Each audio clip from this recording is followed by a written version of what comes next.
Okay. I know I'm a minute late. No Rumble tonight. No, just YouTube tonight. Welcome, everyone. Is everybody in here? Can you guys see me? Why are we saying 0 viewers? Oh, there we go. All right, we all here? Can we see me? Can we hear me? Took a while. Took a little bit since I've been live for almost a minute. We're here. Hell yeah. All right. We got a fun one tonight. We got a fun one to talk about. We'll let everybody flow on in here for the first couple minutes. Yeah, I see them now. Nope, no Rumble tonight, guys. This is just going to be just a YouTube stream tonight. We'll be back on Rumble on Tuesday. Just YouTube. Not always going to be on Rumble. So we got a fun episode tonight. We are going to talk about the Magic 30-06.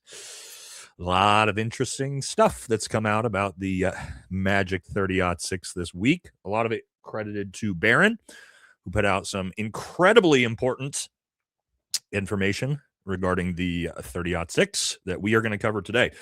If you haven't seen Baron's episode on that, we'll talk about it. I'm going to give a lot more context to why what Baron found was so important, especially with the dogs, right? The bomb dogs and everything that was used. I'm going to give you guys some really good context of why this is so important to the story. As a Green Beret, just so you know, we have Green Beret dog handlers. We've got dogs on the team. We use dogs on every combat operation. I'm intimately familiar with how good bomb dogs are. And what Baron uncovered changes everything with the story. And so I'm going to deep dive what Baron found. Also some other stuff coming out that's just so sketchy. And then we're going to go through just how ridiculous this 30-06 story has become. And then second half of the show, if you haven't seen Candace's new series, potentially talking about Erika Kirk being born a man. Now, I don't know how true that's going to be, but there's some wild videos we're going to watch regarding that. Things are getting crazy. Things are getting real crazy out here with the Charlie situation. So, yeah. Okay, real quick, a couple more minutes while everybody funnels in here. Where are you guys all from? This is what we're going to do. Like I said, Ian does this. I like doing it. Type, where are you guys tuning in from tonight? Where are you tuning in from tonight? I know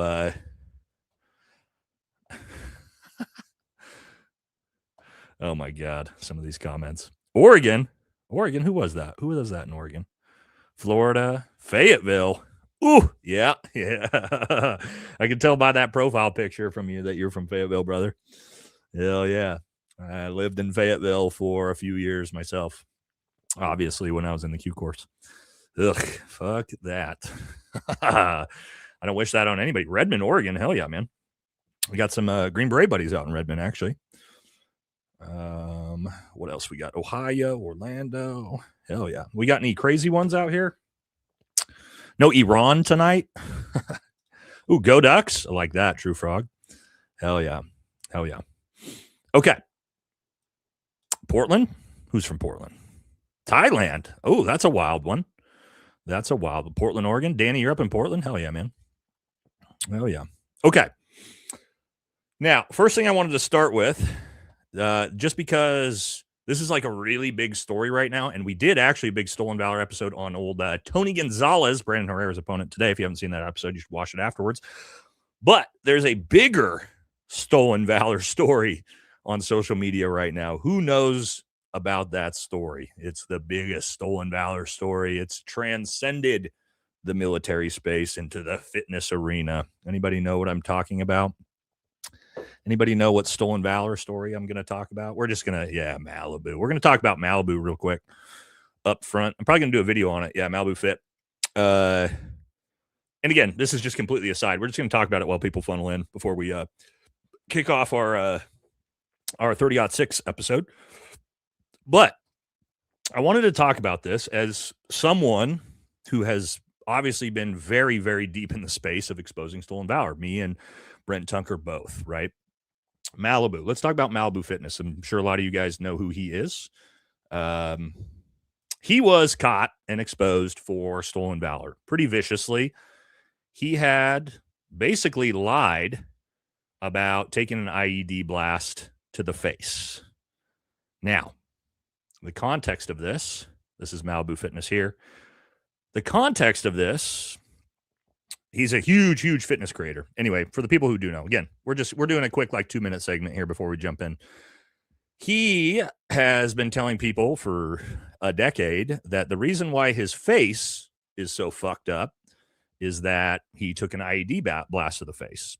Turns out that was completely made up. He never was wounded in combat, didn't get hit in the face. Now, up front, scumbag thing to do, right? However, there's some context to this, right? For the most part, the context is he gets and has been bullied for his face looking super fucked up. And so he came up with an excuse or reason for why his face was so fucked up. Kind of a sad story, really, that he got hit by an IED. Well, he was exposed that this was all fake. And I want to show you guys this because this is how you do it. Okay, so to the Tim Kennedys and the Tony Gonzalez's of the world, all the stolen valor turds, this is how you give a genuine apology. And I want to show you guys this. And you'll see that if you give a genuine apology, you will get people like Brent Tucker and me to say, thank you for your genuine apology. Let's listen. Let's listen to a what I believe is a real apology for stolen valor. Rare, very rare. Hey guys, it's Malibu. I wanted to talk to you directly about the claim that I made taking an IED blast to the face. Before anything else, I want to be clear. I did serve between 2005 and 2010. That part of my life is something that I've always been proud of. I've always had deep respect for the men and women who served alongside me, especially those who suffered more than I ever have. I've always got comments about my face and appearance. Some of them were harsh, and to be honest, I didn't handle it well. I was new to being in the public eye, and I didn't know how to handle the criticism. Instead of facing that right away, I made a bad decision and put IED survivor in my bio. That was not true, and it was wrong. Truly, I'm sorry from the bottom of my heart. I have always tried to promote positivity and support for others, especially veterans. But I understand that my actions here contradict that. I take full responsibility for it.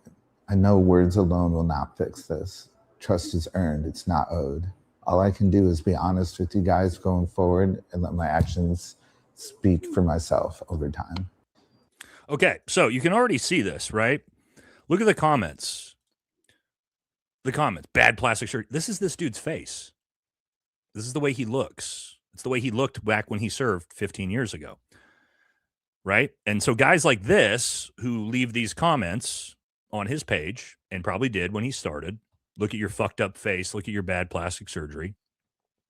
And again, this is important. You can see the comments here. You can see people already saying the same thing.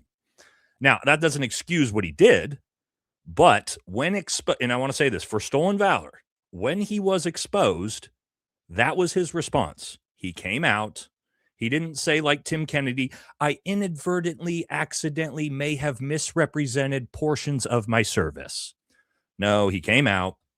He came out and said, look, I was young. I was dumb. I shouldn't have fucking done this. I was never hit by an IED. I lied. I'm sorry. It won't happen again. That's it. That's what it takes. That's all it takes. That's all it would have taken Tim Kennedy. A genuine apology. I lied. I was wrong. And it's important. It's important because what you're going to see, and again, I want to show this again. You have people like me and Brent Tucker who are notorious for exposing stolen valor. And what of our comments? Brent said that's how it's done. Everyone makes bad decisions, but you have to own them at some point and move on with your life. Take a look at how it's done, Tim Kennedy. And I said, oh, wow, an actual genuine apology and taking accountability for your mistakes. Right? So this is an important thing, I think, for people to understand. When me and Brent, because you're going to see a ton of other veterans be like, fuck him. He doesn't deserve the apology. He's only doing it. He's only doing it because he got exposed. Yeah, okay. But he got exposed and he immediately admitted that he fucking lied and he came clean and he apologized. That's all me and Brent have ever asked for with this stolen valor cases. That's it. We're not terrible people that want to see your lives ruined. We want to see just basic accountability. And that's what humanity is about, guys. It's a very important story. That's what real humanity is about. We all make fucking mistakes. Sometimes we lie. Sometimes we get caught. It's how you react to those things. That is the correct way to do it. So, again, not to say, that he had a valid excuse for doing what he did, but he took accountability. He apologized. He didn't try to blame it on anyone else like Tim, and he moved on. So anyway, that's an important thing for us to understand. When we are exposing stolen valor, me and Brent Tucker, unlike a lot of other people, I've now realized, we've never been out to do it maliciously, ever. We've been out to do it for accountability in the veteran community. And those veterans that admit they were wrong and they apologize and they're genuine, water under the bridge. So anyway, okay, no shit, we got almost 5,000 people in here. We got to get going. That was just a thing I wanted to talk about because that really like hits my heart, right? When I see somebody who makes a mistake, especially with stolen valor, and just earnestly apologizes and comes clean, it never happens. These fuckers never do that. And so a guy who finally does, thank you for that. Okay, let's jump into it. First thing we're going to talk about, yes, did the FBI plant a rifle? Did they plant the 30-06? Now, I may have said this was sort of my theory on day 4 on Alex Jones' podcast. I thought what may have been the case is that Tyler Robinson probably wasn't the shooter, but probably there was a gun stashed in the chicken coop. Who put it there? We don't know. It's starting to look like the FBI did. And what Barron uncovered, and what I'm going to explain to you, especially with the dogs, is it's almost guaranteed that the FBI planted the rifle at this point. I mean, almost guaranteed. So that's what we're going to jump into right out the gate with the episode. It's going to be a fun one. Yeah, no, we're going to use Barron's show for this. So good. And it's very, very important. Okay. So let's kick it off. Let's jump into it. What we're going to do, we're going to use Jimmy Dior's coverage of Barron's coverage, a little inception here, but it's really a really good episode. And so this is what we're going to work with as we talk about it. Okay. It was easier for me to find because Jimmy already clipped the good stuff. All right. So we ready? Let's jump into it. If you haven't seen this, buckle your seatbelts.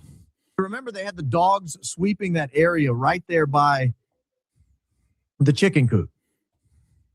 And they couldn't find anything. The dogs could not find anything. The FBI shows up, and just a couple of minutes later, we get this. 14, just northeast of the Losi building. Forensics has recovered a weapon. Let me give you some context, guys, before we jump in.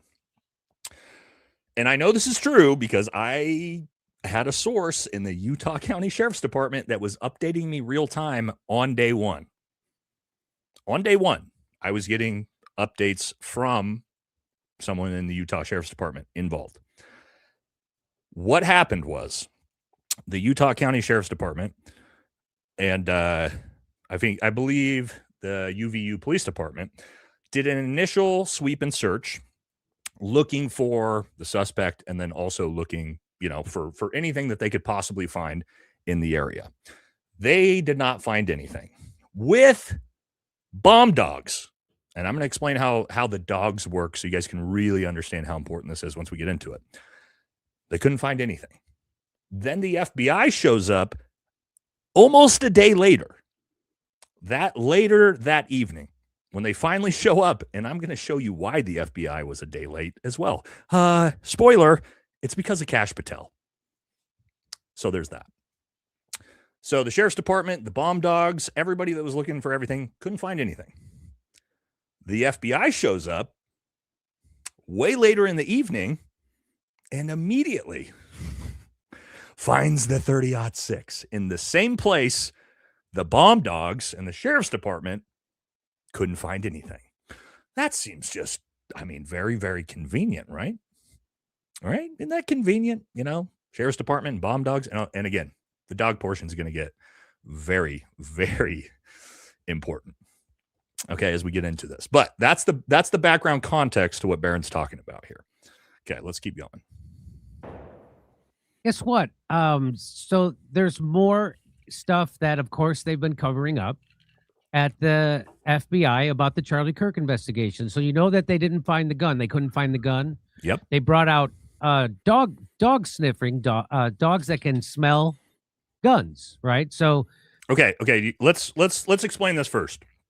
And this is what I'm here for. This is what the resident Green Beret is here to add context, right? When like Barron and Jimmy and Ian find like this amazing stuff, you have Nate that can come in and provide broader context to what they're talking about. Okay, so you're going to hear Barron and Jimmy talk about the gun dogs. Okay, there's no such thing as a gun dog.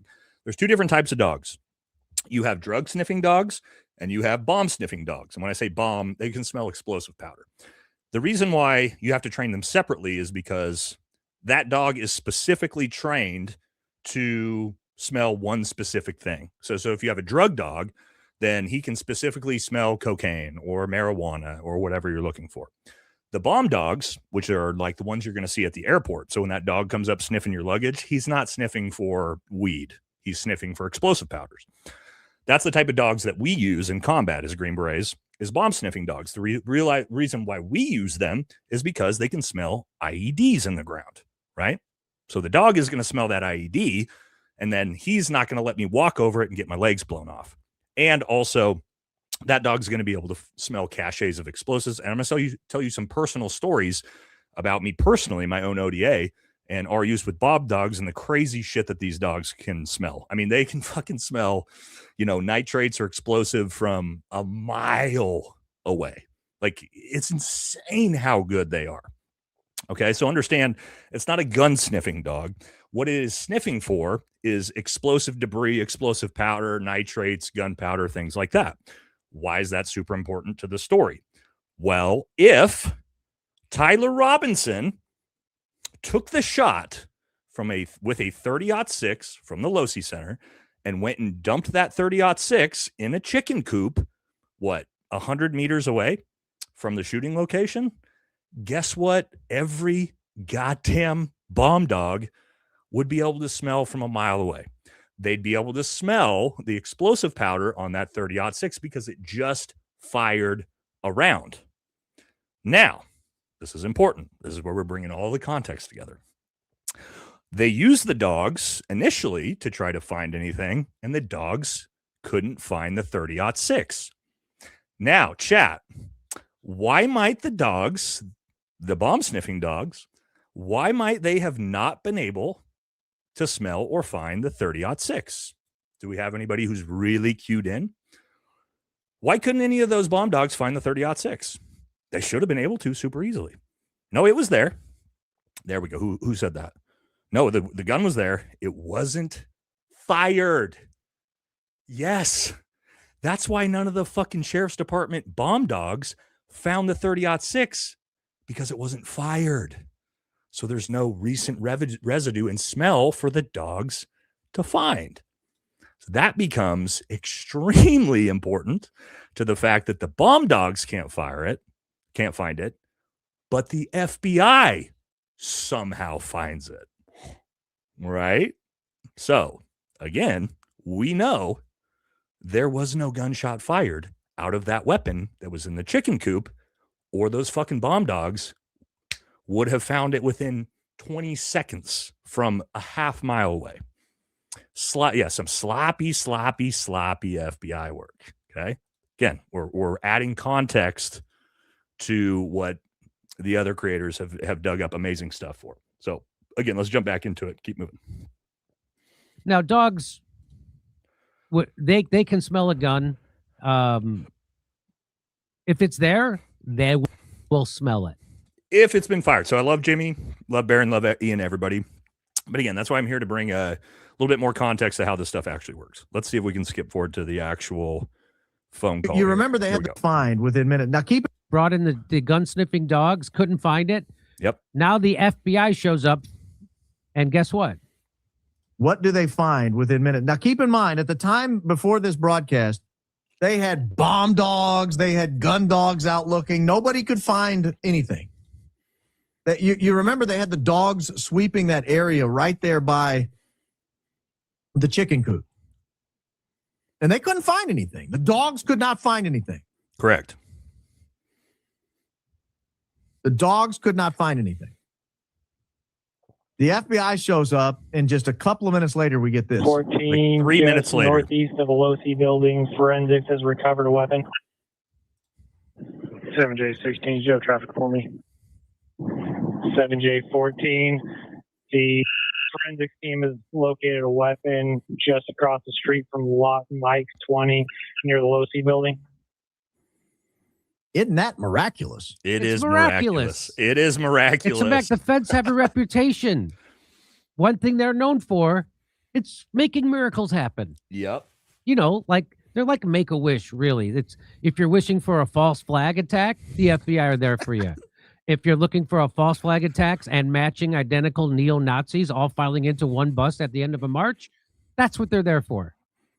So it's settled, I guess. Nothing more to see. They found the rifle. They Yep. got the killer. Epstein's dead. Ghislaine Maxwell still in prison. Oswald shot Kennedy, and so on. All brought to us by the same folks, the FBI. And they found the gun. The cops couldn't find the gun. The bomb-sniffing dogs couldn't find the gun. The gun-sniffing dogs couldn't Okay, again, bomb sniffing, gun sniffing. It's the same dog, but you get it. find the gun. That nobody could find the gun. The FBI shows up, and a second later, they found the gun. Yep. So let me tell you guys a story about how good our dogs are. Okay, working dogs, bomb sniffing dogs. So, and there's dozens of stories I could tell you guys about how good these dogs are. One that really blew my mind that I watched with our dog on a combat operation. We were, I forget where we were in southern Afghanistan at the time, looking for a Taliban or raiding a Taliban village. It ended up being a dry hole. So what a dry hole is called is like when we hit a target and there's no actual Taliban there and they can't find anybody. It's not, 50% of the time you might get a situation like that. We clear the entire objective. We find nothing, right? And we're like, this is fucking weird. Like the intel was good. Like we know there's supposed to be like Taliban presence here. Nothing. We get to the final compound, big mud walls, right? Things like that. It's Afghanistan. It's me, one of my teammates, and our dog handler and our dog Arse. We had a working dog named Arse. We get to the final compound, and again, it's dead. Nothing's happened. And the dog handler starts, just sniffing the compound, inside the compound. He goes into this side building, and the dog, there's nothing in this room. It's completely empty. Just dirt floors, mud walls, mud ceiling. Nothing in there. The dog walks in with the dog handler and sits down. And if you know how bomb sniffing dogs work, when they alert you that there's some type of explosive that they're smelling, they'll sit down and they'll just sit on their butts and they'll look at you and they'll just wait. That's telling the dog handler there's fucking some type of explosives here in this area that I can smell. There's nothing. Yeah, Arse is his name. There's nothing in this. There's nothing in this compound. I come look. And we're like, what the hell? But the dog keeps telling us it won't get up. He's sitting down and he keeps looking back and he's saying, which the dog is saying, I fucking smell explosives, bro. Like, come on, guys. And we're like, what the fuck, right? So we're like, and where he's sitting, we start scraping away at the dirt, under like a foot of dirt, right? We find a trap door. We open up that trap door and it goes down like 20 feet into a bunker in the middle of the nowhere. And the bottom of that bunker was a massive cache of homemade explosives. So that dog was able to smell, and that's homemade explosives in sealed containers, right? Like, I'm not talking like just open, like in actual sealed plastic containers, which we couldn't even smell. That fucking dog could smell that explosive from 20 feet under the ground, right? These motherfuckers can smell this stuff from it's insane from how far away they can smell it. My point with that is the idea that these sheriff bomb dogs couldn't smell a 30-06 that was 10 feet away from them that had just been fired? Really? Really, FBI? Really, FBI? That's an uh-oh. It's a big, I don't think Barron even realizes how big of a breakthrough what he uncovered is with these new FBI, call logs. It's a huge fucking deal because what it tells us is there's a 0% chance that 30-06 in that chicken coop was used to fire around within the last 24 to 48 hours. 0% chance. Or Candace uncovered it. Sorry, whoever uncovered it. I just saw Barron's episode on it. I don't want to take anybody's thunder away from them, right? But my point is that has now made it literally impossible that weapon found in that chicken coop was fired within 24 hours of that.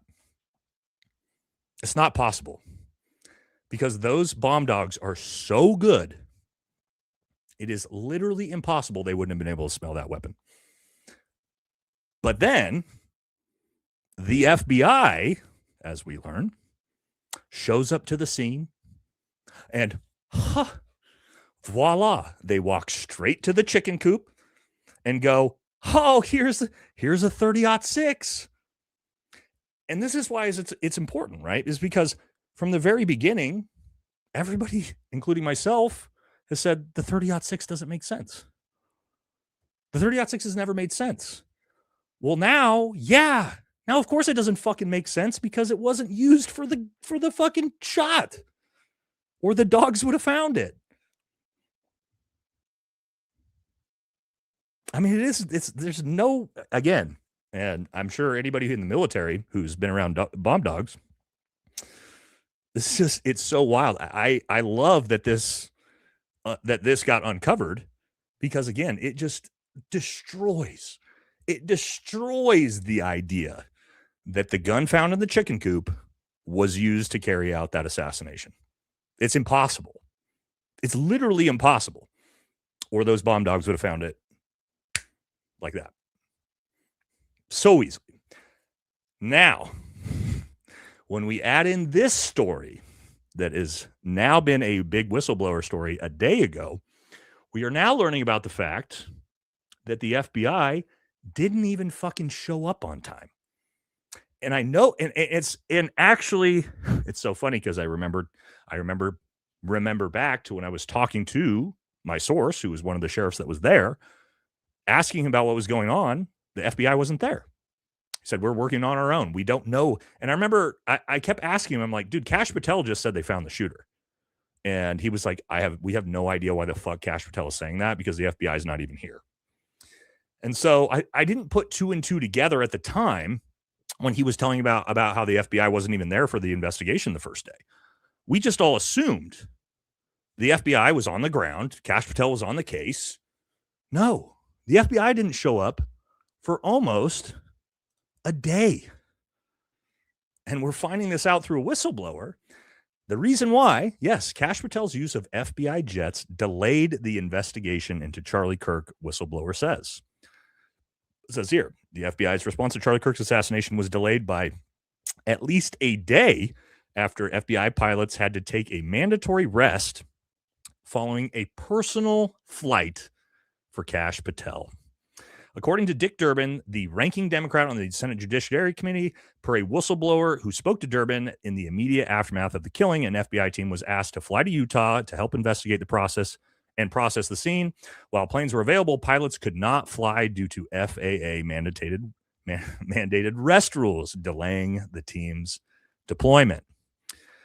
And so, so what we're finding now is that, and it also makes sense, right? Because we know with Kash Patel being obsessed with fucking taking that goddamn private jet everywhere for everything he does, He's going to his girlfriend's country music concerts and WWE events and hunting events with his Navy SEAL buddies and to Milan and Paris for the Olympics, right? This guy's always flying everybody with these private jets. It turns out Kash Patel delayed the investigation for almost a fucking day because he was tying up assets. And it starts to make sense for why the supposed rifle wasn't found until almost a day later when the FBI finally fucking showed up. Now, let's jump back to the Jimmy Dore Barron episode here real quick, and we can continue to talk about this. And if you believe that, I've got a vaccine I'd like to sell you. Let me see what this is. I don't even know what this is. Let me play this. Did anything? Go ahead.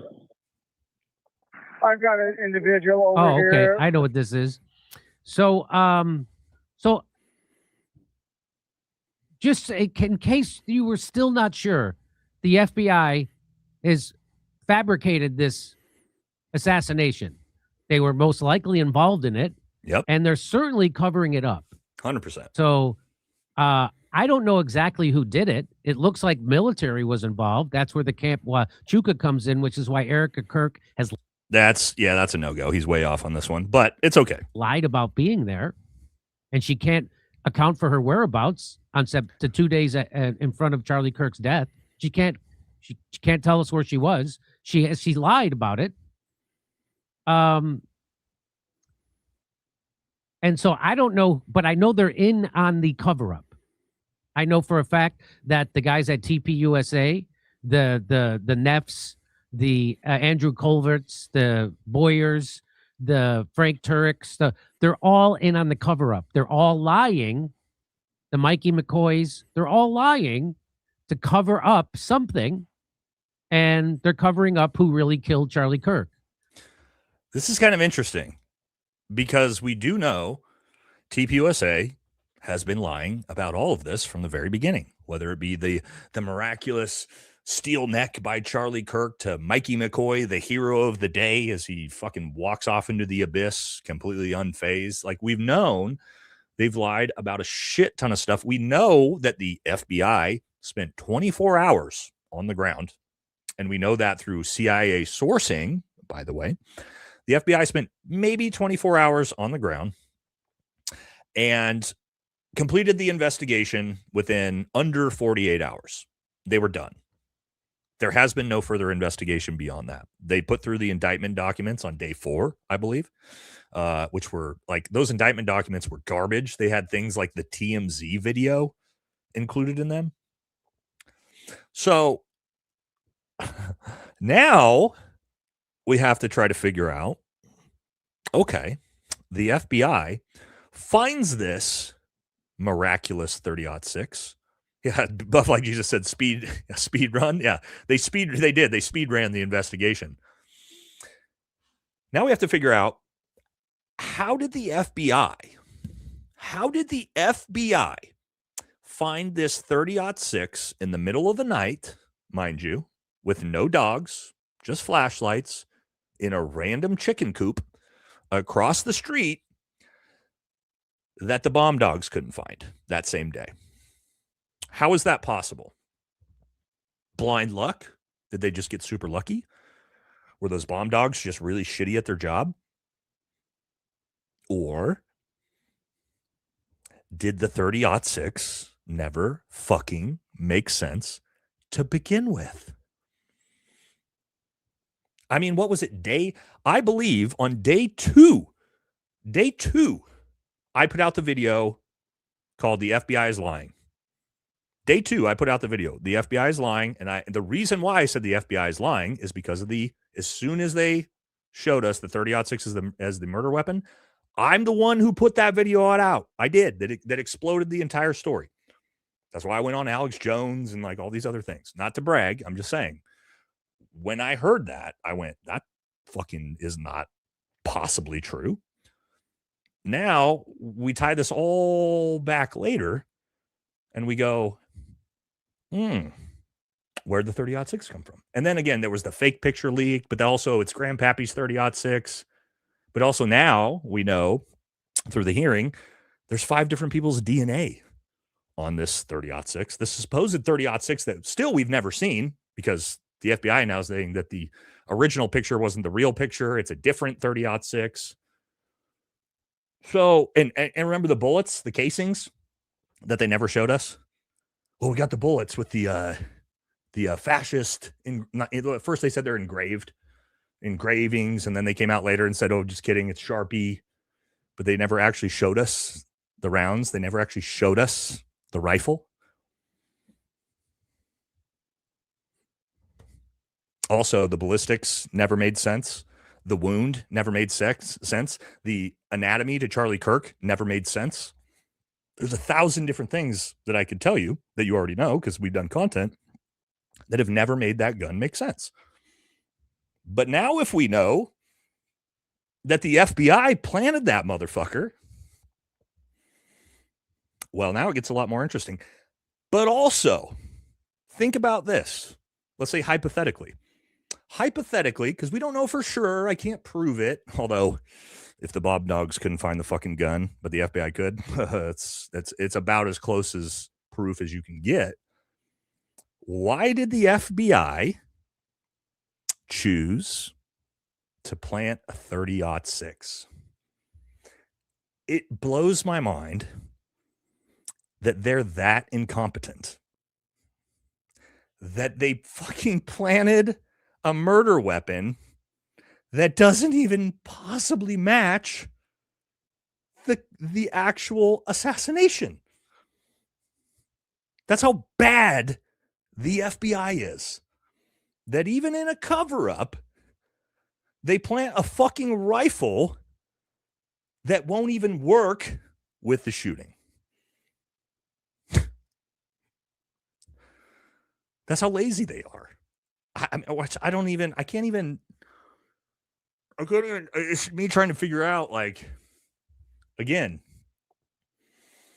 how we even got here. It's just so obvious that, again, I didn't want to necessarily believe that potentially the FBI is in on it.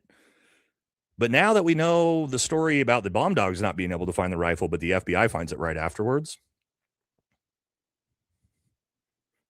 I mean, I'm telling you guys, this is not a thing. It is not fucking possible.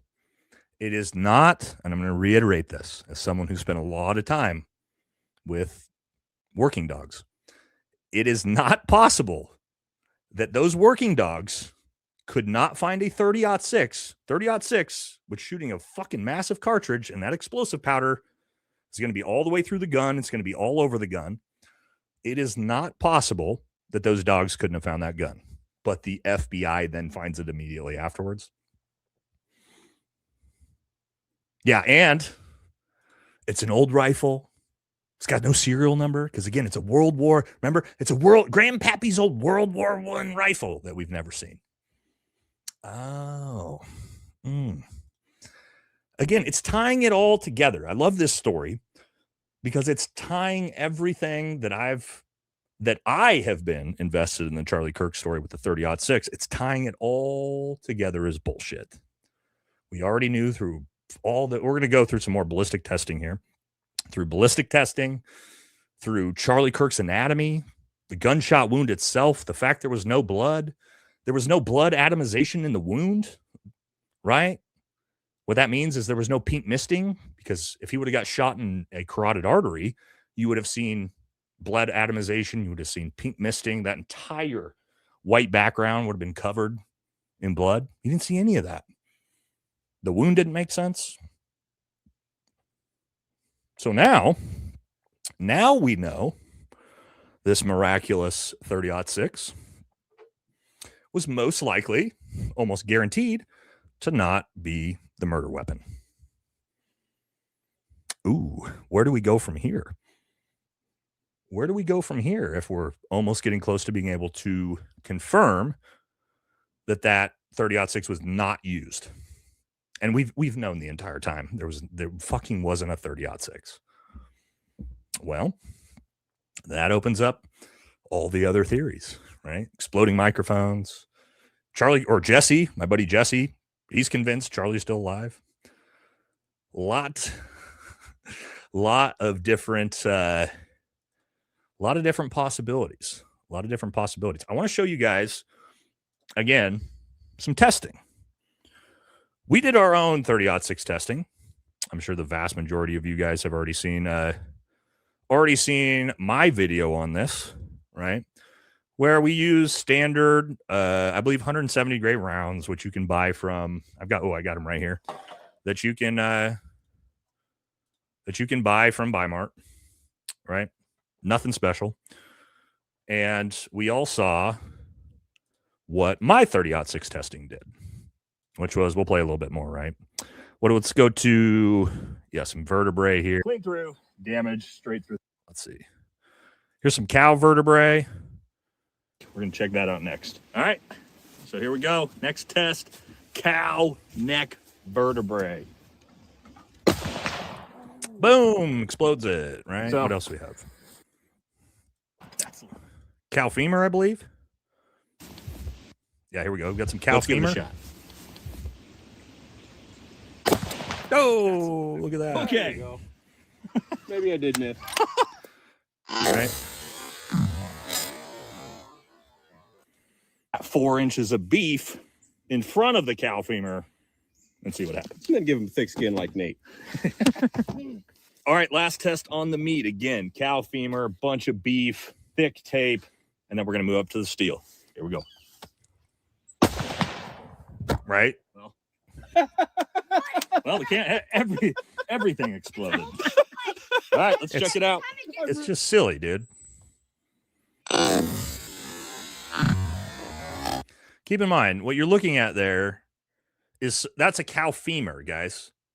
That bone is almost as thick as Charlie's neck, the bone. Then we wrapped it in 8 inches of beef. It explodes, right? That's a general 170 grain basic round you can buy from Bimart that was doing that. Well, then you had everybody, all of the people who really wants the FBI narrative to work. We all know who they are, right? What'd they say? Oh, well, it was frangible rounds. It's frangible rounds. Okay, well, what happened? Well, our buddy Dan and Jesse went out and tested frangible rounds. Let's see here. Let's scoot back here. Man, are we getting the picture?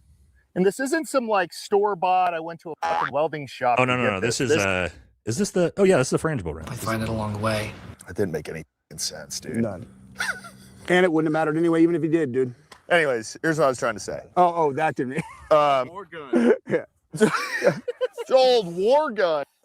These two little shitters can't keep it serious.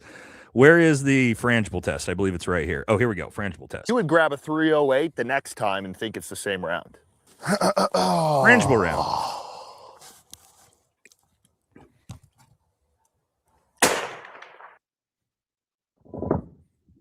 Straight through a giant hunk of ham bone, and that is crazy how quiet that is, dude. That's a hit, though. It's through a whole ham bone and cement block behind it. A frangible round, a 30-06 frangible. Dude, the cinder block. You know what's fucking weird though? I can't not say this. This looks like an awful lot like Charlie's neck. I'm not saying he got shot from the back, but this sure as fuck doesn't. And the bone in here? But I'm saying the entrance, I know a 30-06 goes straight through his fucking neck for sure. We could eat this. What do you think? Should we do this or this? I don't think it's going through this. I don't think it's going to go. It won't go through the steel most likely. But point being, frangible round, right? That was the new excuse. It was a frangible round. So the boys went out. They tested World War II era fucked up ghetto frangible rounds. Straight through everything. Right? Way bigger than Charlie's neck. A whole ham with a ham bone and a cement block and a frangible round that's designed to not penetrate through. Still didn't matter. Then what did you have people say? oh well, it's actually it's a low grain varmint round. Like, we're getting really, it's an accelerator round. Like every time we would try to debunk something, they would never actually test it, but they would come out and say, oh well, actually it was this round. Okay, well then we had, I don't know if Adam the Angler's in the chat, but we had Adam's a member of the community here. He went out and tested low grain varmint rounds, 120 grain rounds. And let's find out. Hold on. Let's find out what happened. Let's see here. Let's start. Let's see. His shot. Where did he take the shot? I believe it's right here. We go. Pork shoulder butt from HEB. So pork shoulder, this is about 3 times the size of Charlie's neck, and the bone density is probably 3 to 4 times as dense as a human neck vertebrae that he's shooting. This is a varmint round, right? This is the accelerator type round that people said, oh, well, this is what it is. Yeah, it's a good spot because then you can see from the back. All right, hopefully I don't hit the table. Bullseye. Yeah. Okay. Let's see the effects of that. No, that's crazy. Dude, What? the FBI narrative is a fucking joke. Do me a favor, take that one out. Give me the extra bag. We're going to throw this in there. We'll check it out at my house later. Or I'll check it out at my house later. We were walking back, and I ended up hitting it somewhere around here. I hit it a little high. You can see all the dirt and shit in here. I mean, it just blew this thing to smithereens. Yep. I can't find the entrance. It hit somewhere around here somewhere. Is this it? There's a hole right here. I think that's where I hit it. I don't see any. And you can see it just destroyed this entire thing. Just destroyed it. Now imagine if that was Charlie's neck. Unless I just rubbed across the top. We'll see when I slow this down, when I get it on the computer where I hit this. But even hitting it high, I mean, it just blew this apart. Yep. Let me see if I can find any pieces of lead or jacket. No, it just blew straight through. It looks like it hit somewhere here in the middle and then just blew it all apart. I hit the bone. Yep. Yeah, I hit the bone. See, that bone is just completely shattered to obliterated right there. And that's on the far end of that. Went through 8 inches of meat with a varmint round before it hit the bone, and still just fucking obliterated this bone. Sheep shoulder blade, by the way. I did hit the bone. The bone's all cracked. I did hit the bone. Yep. And it blew out the back. It's another hole right here. Yep, there it is. See? There it is. There's a giant exit wound. I blew right through. I hit the bone and it blew right through the back. So that's a varmint round that went straight through something 5 times as strong as Charlie's neck. That was the one austere, weird, low grain round that everybody who tried to, all of the Zionists, I guess you could say, because they're the same ones, the TPUSA crowd, they all tried to say, well, no, it had to be a low grain varmint round, reload, accelerator round from Grandpappy's ammo. Well, guess what? We've tested all of it now. Between all of us in the creation space, we've tested all of it. We've tested every possible type of 30-06 round, and not a single fucking one of them has been able to get stopped by things 5 times as strong as Charlie's neck. Right? It's all been, we've tested it. We've done the tests. And so now, you know, there's no fucking round that supposedly didn't go through and didn't cause an exit wound. On top of the fact, and you now factor in what we've learned about the bomb dogs not being able to find the gun, the FBI can find the gun. And you go, this is all bullshit. There's no fucking way. There's no fucking way at this point. There's no way that the FBI narrative works. What caliber do I think? I believe what I believed on day one. Somebody asked, what caliber do I think? Yeah. I believe what I believed on day one, that you most likely had some type of suppressed 223 or 556 or 300 blackout round. That's the only thing that ever made sense.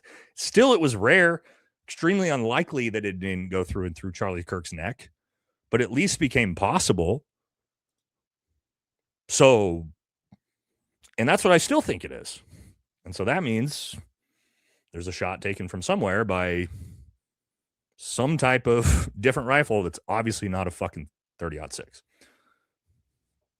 We can't, it just doesn't make sense. There's nothing that we've seen that lends to believing the 30-06 narrative. And then you add in now that I believe that this rifle is planted, whether it be by the FBI, whether it be by people working with Tyler Robinson or Lance Twiggs or fucking whoever, I don't know. But that was my theory. If you guys remember, and you can go back and watch the Alex Jones episode, word, like frame by frame, I said to Alex, I go, let me put my tinfoil hat on. This was like day 4. Let me put my tinfoil hat on. If I was to action this target, here's how I would do it. What I would do is I would get some kid through an MK Ultra style thing, through the Discords or whatever the fuck they're doing, and I would get some kid like Tyler Robinson, because I need a patsy, right? I need a patsy. And what I would tell him is that, hey, I need you to stash your rifle, and I need you to stash it at this location in this chicken coop, and I need you to stash it there for me. That way the shooter can come and recover that rifle, and he can use that rifle to come and take out Charlie. Then you have somebody like, Lance Twiggs or Tyler Robinson. You tell him, after you stash the rifle, I need you to go to the roof. And the reason why I need you to go to the roof is because I need you to spot for me. I need you to make sure, you keep an eye on the situation and let me know if anything bad's happening while I get ready to take the shot. And then while Tyler Robinson crawls his way out to the roof and is watching what's going on, all of a sudden a fucking gunshot rings off. And it actually makes sense if we actually see what he does afterwards. A gunshot rings off, and what does he do when he's on the roof?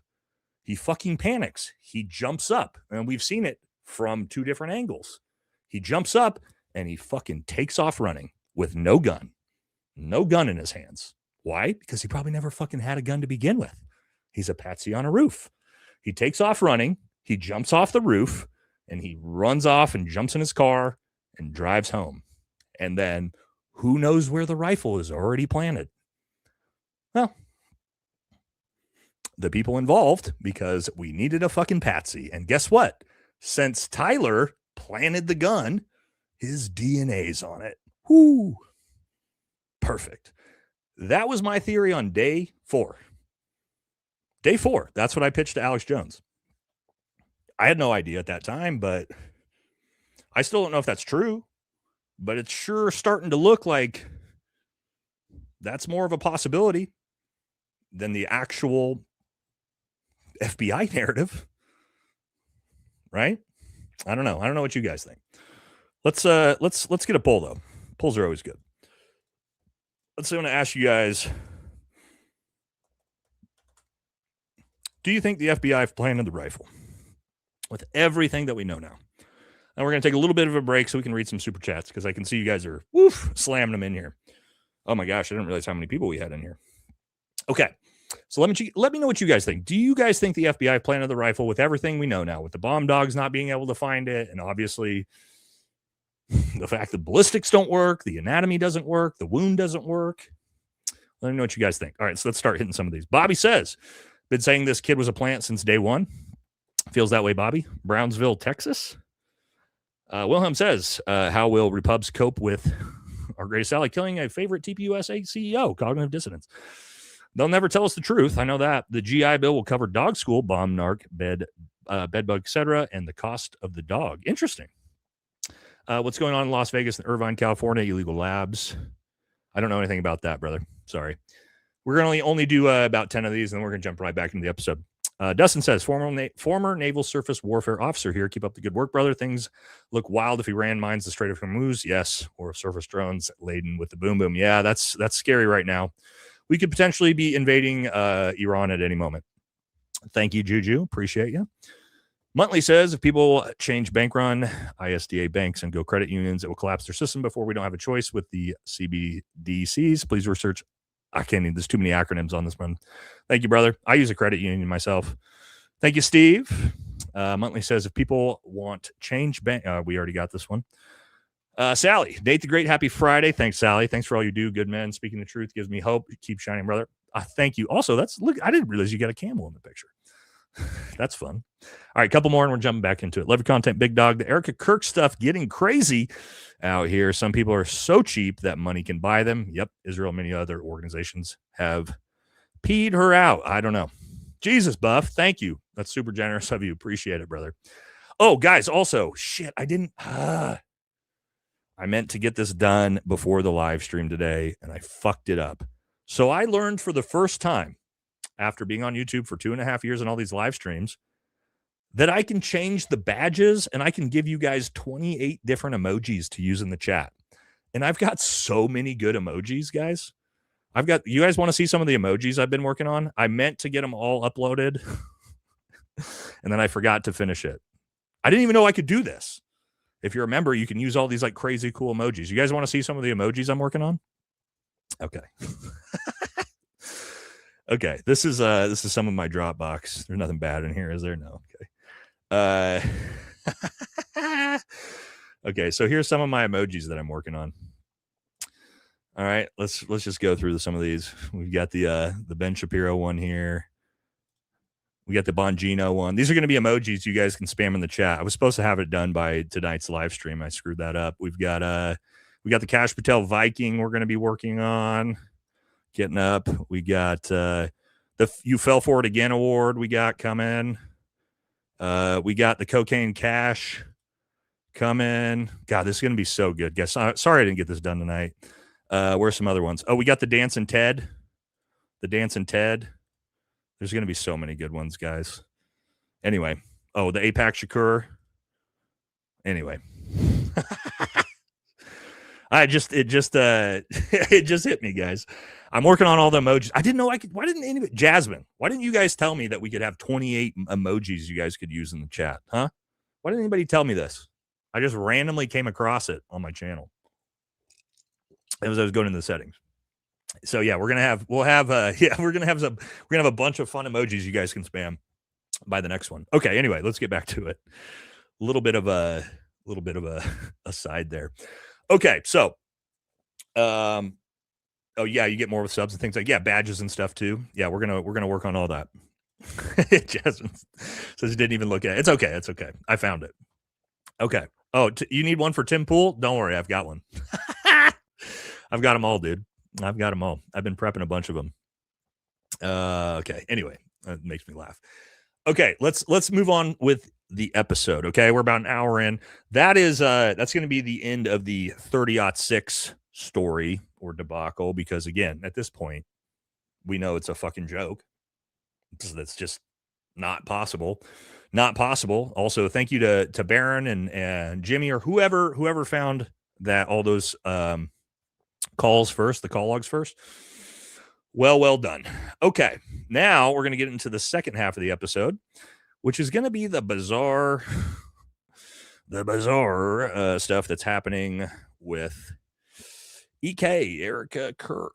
And if you guys haven't seen this, okay, let me share this meme first as we kick this off, because it's just a hilarious Dan Bongino meme. You've got Dan Bongino asleep when it comes to billionaires raping children, and then you got Dan Bongino going full fucking psychopath when it comes to Candace Owens exposing Erika. Yes, tough guy Dan Bongino has just been on the case like all these dipshits. Okay, let's jump into the craziest shit I've ever seen that Candace has been dropping, and that is the potential that Erika Kirk may not be have been born a woman. Hold on, let's do it. There is a very strange thing happening right now where a young woman with absolutely zero professional qualifications has been inserted at the top of a charity organization that pulled in over $250 million last year. And the media is telling you that you have no right to know or to ask any thing about her. The argument being made is that her husband was murdered. Therefore, she has a right to assume the position. And despite the fact that Turning Point USA is a literal charity, and therefore it's not even have to pay tax on that $250 million plus or pay tax on the... Which is insane to think about the fact that they're not paying taxes on all that revenue they're generating. But okay. Alleged future billions that it's due to rake in thanks to a deal with a man named Pierre. These talking heads are claiming that the public simply wanting to ensure the person who is running that organization is, I don't know, at a bare minimum, moderately honest about who she says she is. No, that inquiry makes you a monster. Yep. So I guess your job is to head to work 9 to 5, receive a flurry of unsolicited emails and text messages reminding you that Charlie Kirk, the innocent man that you watched be executed in broad daylight live, you're to be reminded that that was her Charlie. My Charlie needs your help. Here's how you can give us your 401k and house.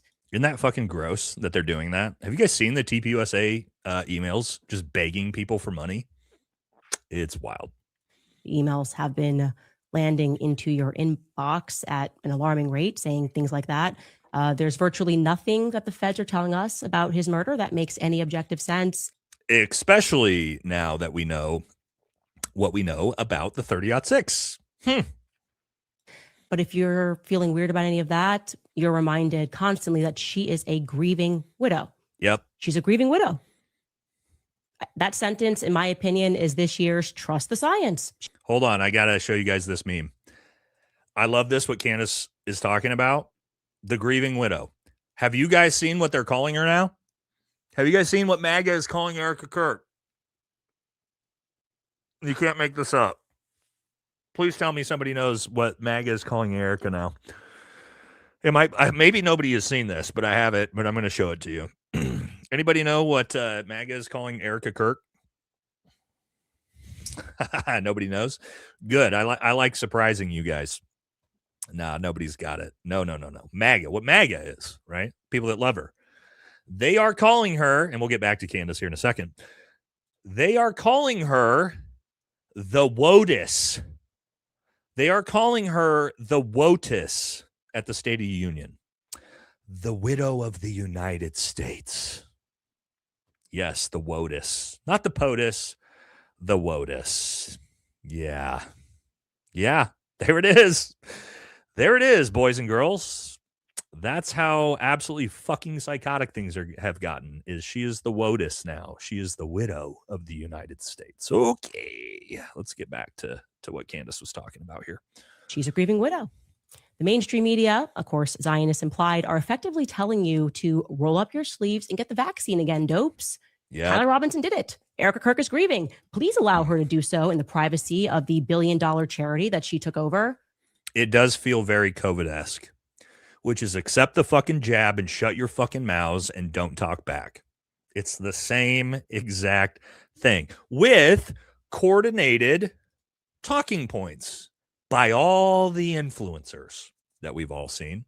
Oh, by the way, guys, you remember that smear campaign we just saw that they put forward on Candace? I don't know if did you guys see my video on that?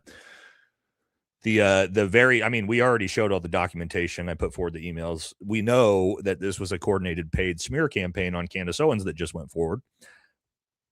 But I've got a little bit more deeper information on that. I don't have all the receipts yet, so I can't give you guys the full story, but I know who paid for the smear campaign.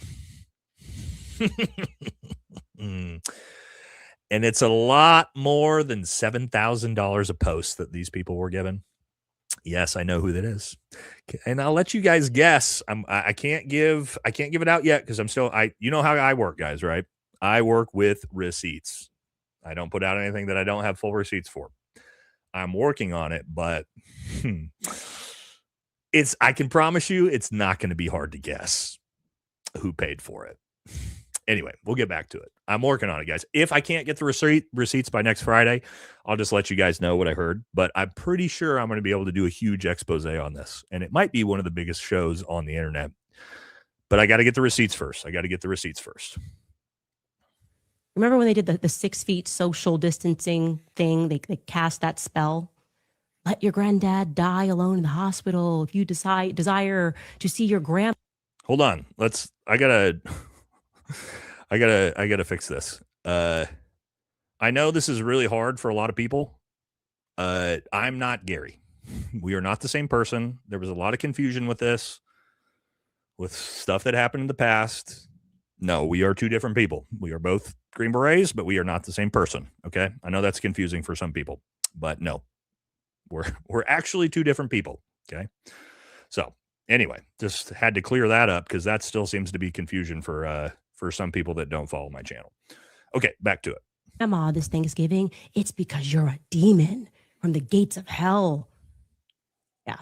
Resist your human instincts. Obey the government.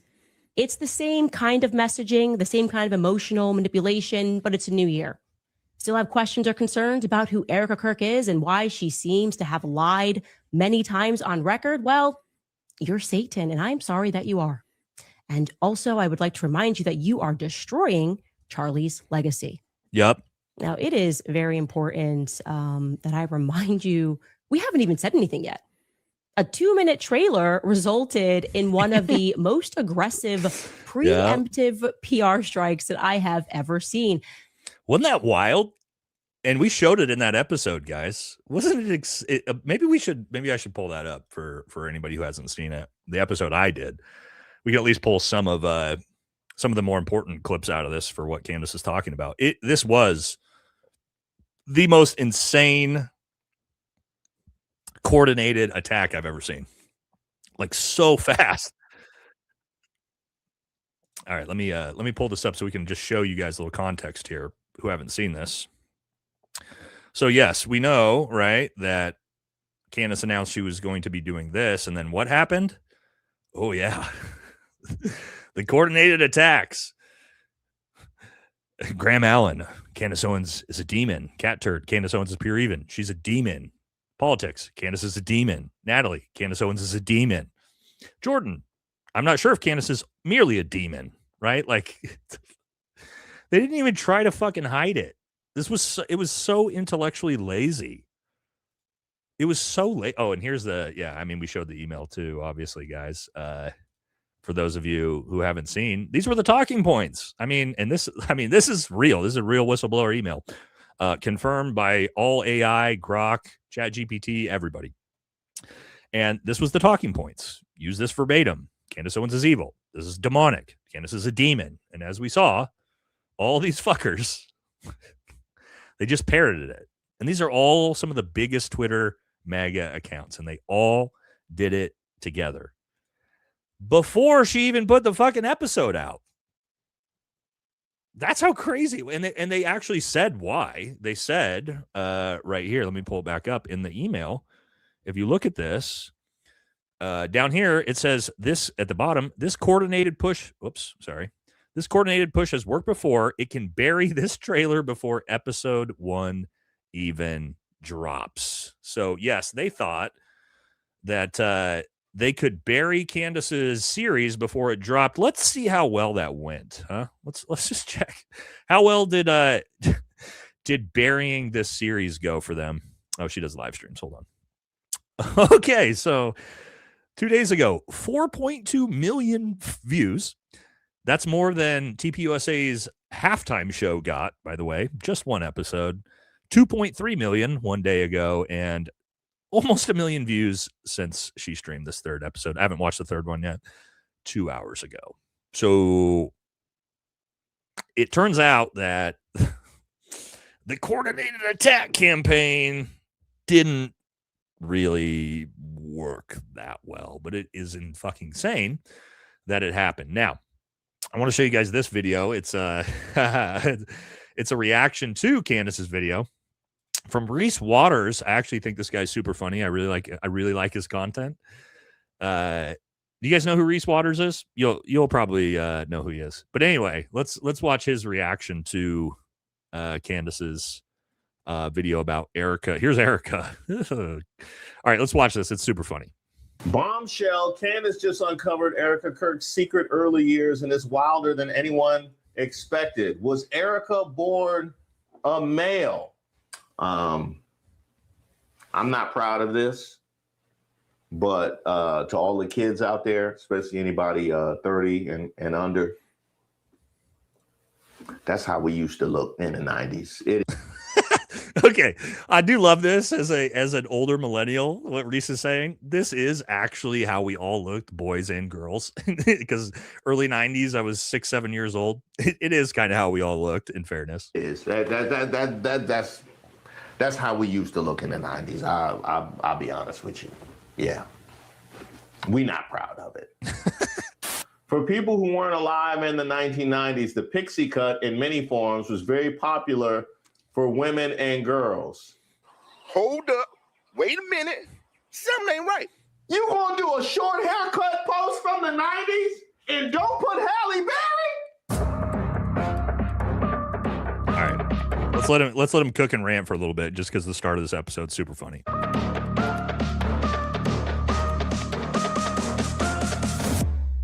Shout out to all the subscribers and the members here on the channel. Don't forget to like the video.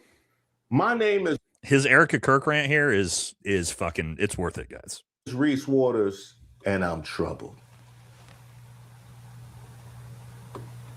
Hasn't America suffered enough? The fun's not infectious and the guests are a nightmare.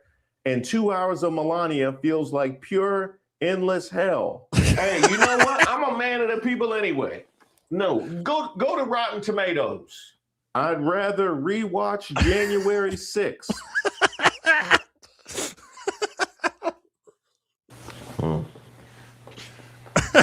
Honestly, I'll be surprised if they didn't put a stage play together. I'm sure that's coming to the Kennedy Center soon. I can't do it.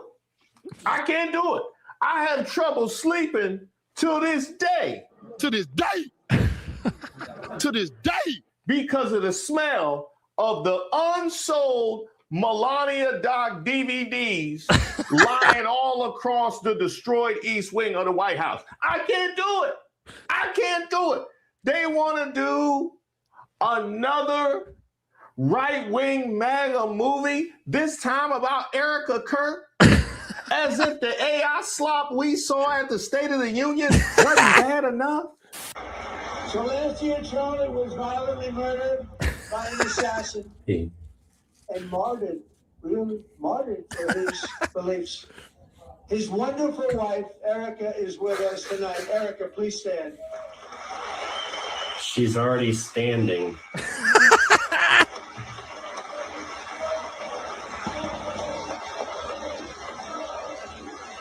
Oh my God. So all come together to reaffirm that America is one nation under. AI done gone too far.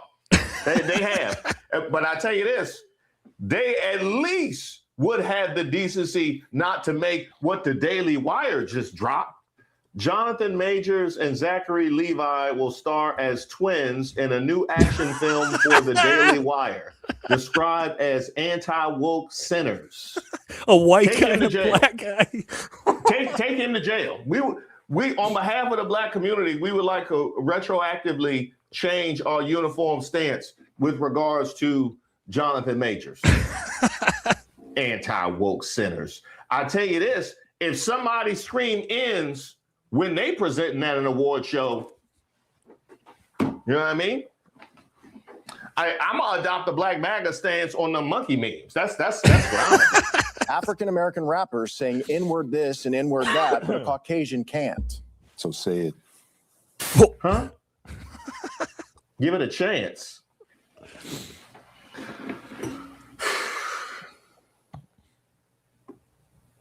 Fine. President Trump says that Kirk has died God, after shot from a nearby building after being shot at Utah Valley University. The great and even legendary Charlie Kirk is dead. I'm out. No, I see what it's. I see like a bad relationship. You start seeing them red flags within the first 90 days. You know exactly what it. You said this is Candace Owens. Candace Owens did this.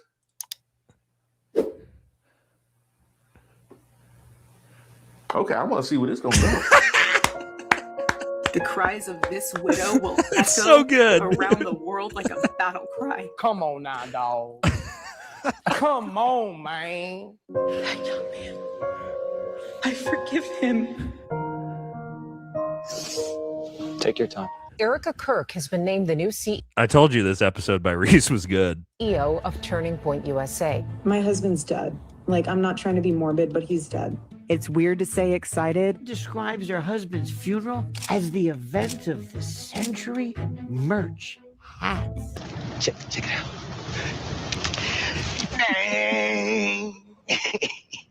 We have 50,000 plus hat orders. Nobody knows why she's out there in a glittering pantsuit in a recreated tent that her husband tragically was murdered in, throwing merch out. I knew it. I knew it. I see you, Candace. Let them fight. Let them fight. They ain't got it out their system.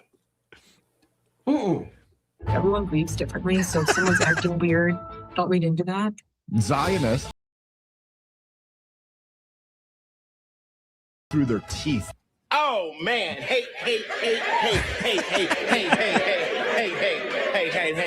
Was in Constanta.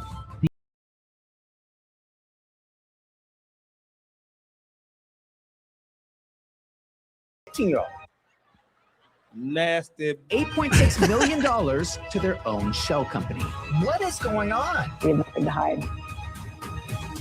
My aunt used to tell me never do something that you don't want on the front page of a newspaper. Oh snap! It's a whole series. They doing a whole series. Now hold on 1 second. Hey, Turning Point USA. Hey, y'all gonna take a whole series on the chair? Well, y'all better do something, and it better be better than that halftime. It's okay. I don't want to play it all. You guys, here, I'll put it in the. It's so good. The whole episode. He's so funny.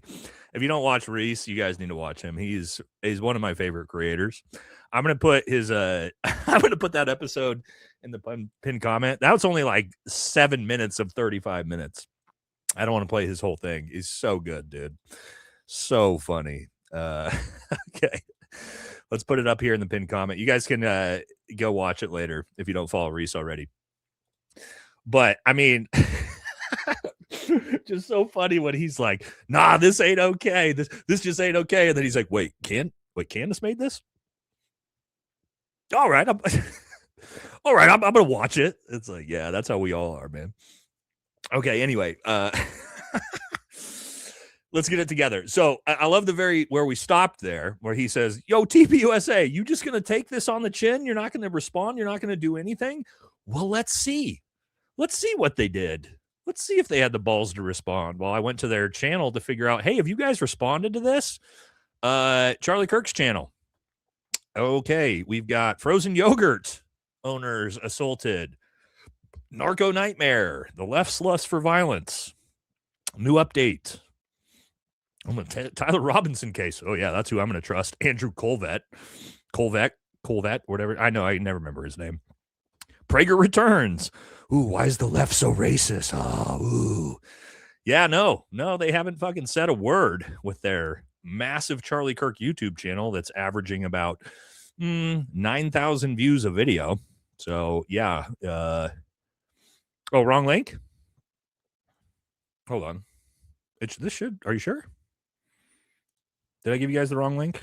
Oh, I linked StreamYard. Okay, my bad. Yeah, you guys probably all going to be logging into the logging into the lobby. All right, let's do that. Okay, that should do it. Was that it? Yeah. I'm surprised you guys didn't join the. Oh, I did have somebody.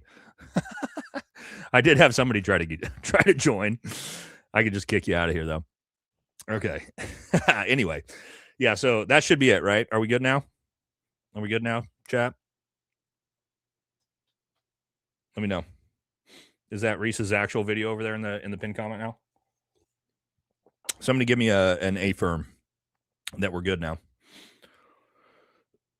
Yes. Okay, cool. Oh, Reese is streaming too. Hell yeah. Okay, now we got we got Reese's take. Let's get a different take, huh? Let's get a different take. Let's get Matt's take, huh? All right. Here we go. Oh yeah, Didi got a podcast. Any evidence that is based entirely on unverified tips and unverified claims from random sources cannot actually be taken on its own as evidence of anything. There are just too many other potential reasons why these parties may be involving themselves. Hold on. Let's just real quick. Because Matt Walsh is debunking. Matt Walsh is debunking something with the Charlie Kirk case. Excuse me. Sorry, I'm trying not to laugh. If I want to get a good take on the Charlie Kirk assassination, you know who I look to? Theater kid Matt Walsh, who has no resume in law enforcement, military, ballistics, investigative, anything. Just a theater kid dork. That's who I turn to debunk the Charlie Kirk assassination. Matt Walsh. Anyway, sorry. The fact that this fucking retard thinks that, like, oh, I'm going to debunk that. Like, you don't know anything about anything. He's never shot a gun probably before in his life. But anyway, he's going to debunk Candace Owens. Okay, buddy. There we go. I've already explained in detail why I think Tyler Robinson did, in fact, kill Charlie Kirk, not at the behest of TPUSA or any foreign government. Wait, hold on. Look at this comment.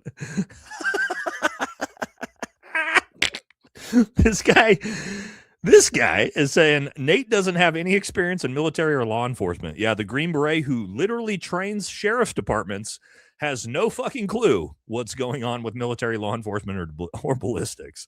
Thank you. Whose burner account do you think this is? I don't know whose burner account that is, but somebody retarded. All right, let's go. Or our own government, but instead moved by his own left-wing pro-trans radicalism. That is Matt Walsh, everybody.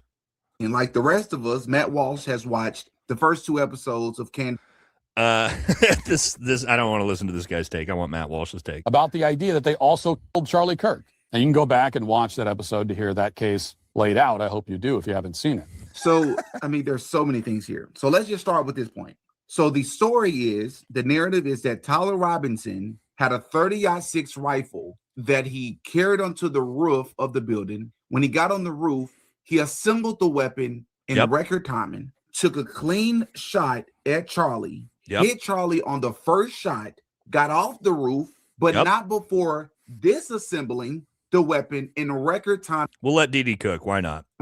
Using a screwdriver, and then he placed the rifle back into a backpack that the rifle would have been too big for. He jumped off the roof while leaving the screwdriver on the roof. He then runs to some property that just so happens to be owned by Palantir.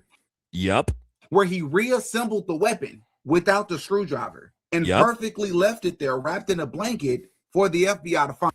Technically, it was a towel, not a blanket, allegedly.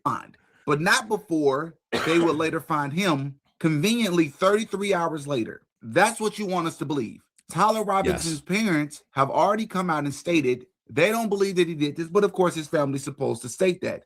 So let's take it a step further. The video footage of Tyler Robinson allegedly being turned in or turning himself in, it's gone.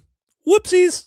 Magically disappeared and doesn't exist anymore. That's what Matt Walsh wants you all to believe. That another lone power with the radical leftist ideology was able to take out another conservative politician from a rooftop that his team, once again in history, as we've seen, conveniently chose not to check out.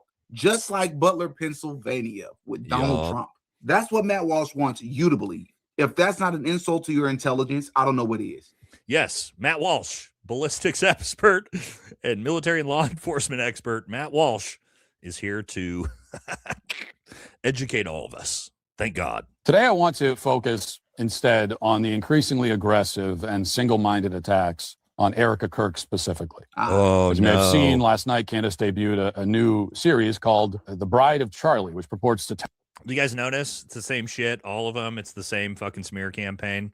Yeah, Matt's in on it too. Tell us the sinister truth about Erika. This, of course, didn't come out of nowhere. For weeks now, Candace has openly suggested that Erika may have committed a crime in connection with her husband's murder. For example, here she was a couple of weeks ago stating that the police should detain Erika and subject her to interrogation.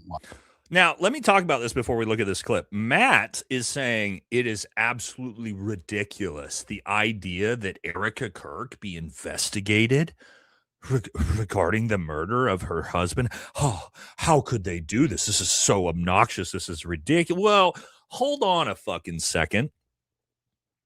In any suspicious murder, have you guys, I know because my wife fucking loves true crime. Just like I'm sure all you ladies, I know you ladies love the true crime and the serial killer shit because you guys are fucking psychopaths. I mean, I love you, right? My wife is too. She's just obsessed with this shit. She's going to murder me someday. I get it. It's fine. But what I know from watching these true crime documentaries in the first 48 and all that shit with my wife is, who's the first suspect that's always brought in, detained, and investigated in a suspicious murder case? Chat, all the women in the chat. Who's the first person that they investigate every time? See, the ladies are already on it. I mean, the ladies know, right? See, the ladies know. All the ladies know. Even the dudes, right? Jasmine knows. Yep. The taxi driver? No. It's the spouse. It's always the spouse, right? It is. It's the spouse. Because statistically, in suspicious murders, the spouse or the family or coworkers are always the most likely ones to have been the ones that committed the crime. Okay. Not always, but the vast majority of the time, it's the spouse.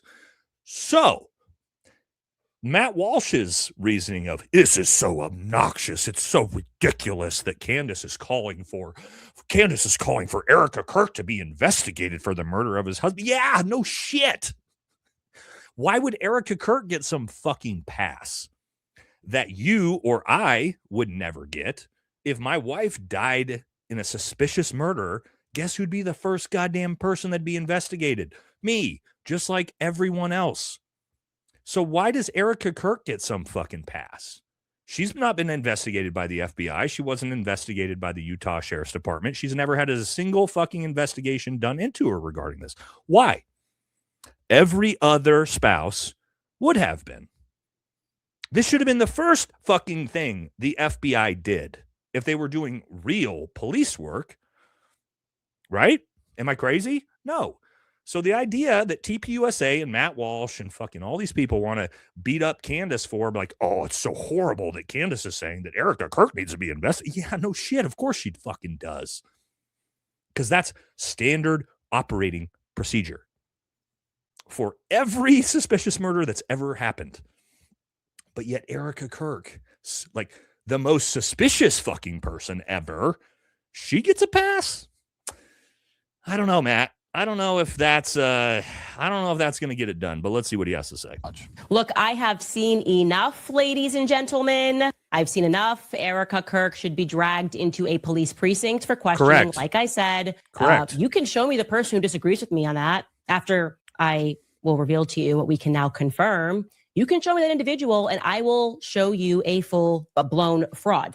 That's the only people that would disagree with that assessment. Yeah. And guess what? Matt just clipped himself to being that guy. You're the fraud, Matt. You didn't edit this very well, you fucking idiot. Oh my God. This is his own video, right? Well, Matt Walsh is 100% a fraud. But before Matt Walsh speaks, I want you all to see something first and understand something about Matt Walsh. We all know that he works for Ben Shapiro and he has to answer to Ben Shapiro and do what they tell him to do. We understand it already. We understand that he's a shield. And one would even use the word prostitute. All right, fine. But outside of being a political prostitute, let's just keep that homonyms away. All right, Didi just called him a little cuck prostitute. I'm gonna use that one in the future, Didi. I am definitely gonna start calling Matt Walsh a little prostitute. I love that. From the video, let's just deal with the facts, what we can prove. Matt Walsh has said out of his own mouth that as it pertains to the war in the Middle East, he doesn't care about it. Doesn't have anything to do with his life. Doesn't make him a difference one way or the other. This is what he said to Tucker Carlson. I come in with a different perspective than maybe some people who are really interested in the debate, in that I don't have a dog in the fight. But yet he attacks disabled veterans who actually went and fought. Isn't that interesting? I don't care about the global war on terror. I'm Matt Walsh. I'm a tough guy. But also at the same time, fuck disabled veterans. Okay, Matt. Okay, Matt, you fucking dork. Everyone is, I'm constantly hearing from the peanut gallery demanding that I kind of give my verdict or my take on Israel and Israel versus Palestine and all this kind of stuff. And I have given my take. And my take is I don't care that much. So I just don't care that much. He doesn't care that much because he's not allowed to care. From his little fucking handler, Ben Shapiro. Okay, we're gonna move on. Well, we're not gonna move on. We're not gonna completely move on. We're gonna move on from Dee Dee's video, and we're gonna look at some more performative bullshit from Erika Kirk. Yes, if you didn't know, Erika Kirk was a honored guest at the State of the Union. Super emotional, just no tears to be found, but the tissue's back. Do you guys notice the tissue's back? We haven't seen the tissue in about 2 months, but the tissue made a return. The Academy Award-winning tissue.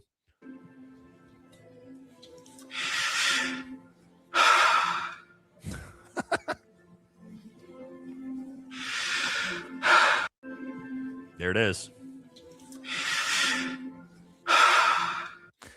All right. We've seen this before, but I do want to show this again. Just again.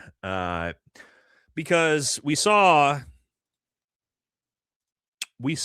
at the State of the Union the performative tissues back Erika Kirk. And this is what? We're working on probably 5 to 6 months out now. She's more emotional at the State of the Union 6 months later. But this was, what was this? Oh, this was 5 days after Charlie was shot in the face on live TV. 5 days. There you go. Oh, look at all the thumbs up. Look how cute that is. Sorry, this is a little bit more informal than probably Charlie would be reacting. How sweet. I didn't know they could do that. I hate Zoom. I never like Zoom. Sorry, you guys.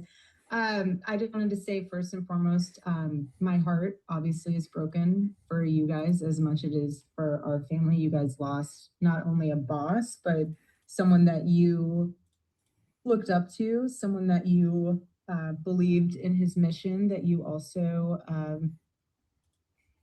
that you loved. You loved listening to his show. You love. She didn't even know what to say, right? Like she's just like, what do I say to Charlie's coworkers as she's smiling and laughing? Like, how do I look like the trad wife that's super upset? Again, no tissues to be found, no tears to be found. 5 days later, just completely fine, running the company. Because that's, super normal, right? Your husband just got shot in the face on live TV. Let's say what, 5 times 24, 100 hours. You're 100 hours out of your husband being assassinated on live TV is you're just laughing and smiling and bragging about your merch sales and bragging about how many hats you've sold. But at the State of the Union, 6 months later, the tissue's back. Yes, the tissue's back in full effect. And I think this is the reality. Yeah, I think we're looking at a full-blown potential psychopath. Or, I mean, I don't know. None of it really makes sense. However, if you guys haven't seen my buddy Jesse's expose on all this, I want to show you this. Some of the ties to Snake Eyes, the movie Snake Eyes. Jesse did a really cool episode on this. And it actually ties Erika Kirk into it a little bit. So let's take a look at this. It's actually super interesting, this episode from Jesse. Genuinely interesting information. Okay, so first we're going to go through this list of the Snake Eyes stuff, and then I'm going to show you the FBI having planted the rifle, most likely. Okay. Yup. So in Snake Eyes, Charles Kirkland is the guy who gets shot. Okay. Obviously, Charles Kirkland, Charlie Kirk. Not a whole lot to understand there. Okay. They both center on high profile political figures being shot during a massive public event. Now there's this. This is the billboard in the movie where Tyler, the executioner, is fighting on September 10th. Obviously, Tyler the Executioner would be Tyler Robinson. Now, I don't agree with Jesse at all that Charlie's alive. I don't subscribe to that. But what he's getting into here, I think, is super interesting. In the excuse me, the movie Snake Eyes, I'm sure most of you are tracking all the weird stuff between the two. But he had a bunch of stuff in here I've never seen before. September 10th, same day. Both get shot in the identical spot. True. Like identical. I don't want to make that bigger, but it is lit. I mean, I'm telling you, if you superimposed Charlie Kirk on top of Charles Kirkland, it will look like there was one bullet that just went straight through both guys. Here is Carla Gugino's character. This is crazy. Also in Snake Eyes, of course. Hold on. This is the craziest shit, right? Look at he'll get into it. Look at this actress. Look at the outfit. Does that outfit remind you of anything? Anything at all? Ring a bell? That's a pretty similar outfit. Right. It's the same and then outfit. There's also from the memorial, kind of weird, right? If you really think about it, why was she wearing the exact same outfit at both events? This is the memorial. Yep. Right. This is the memorial.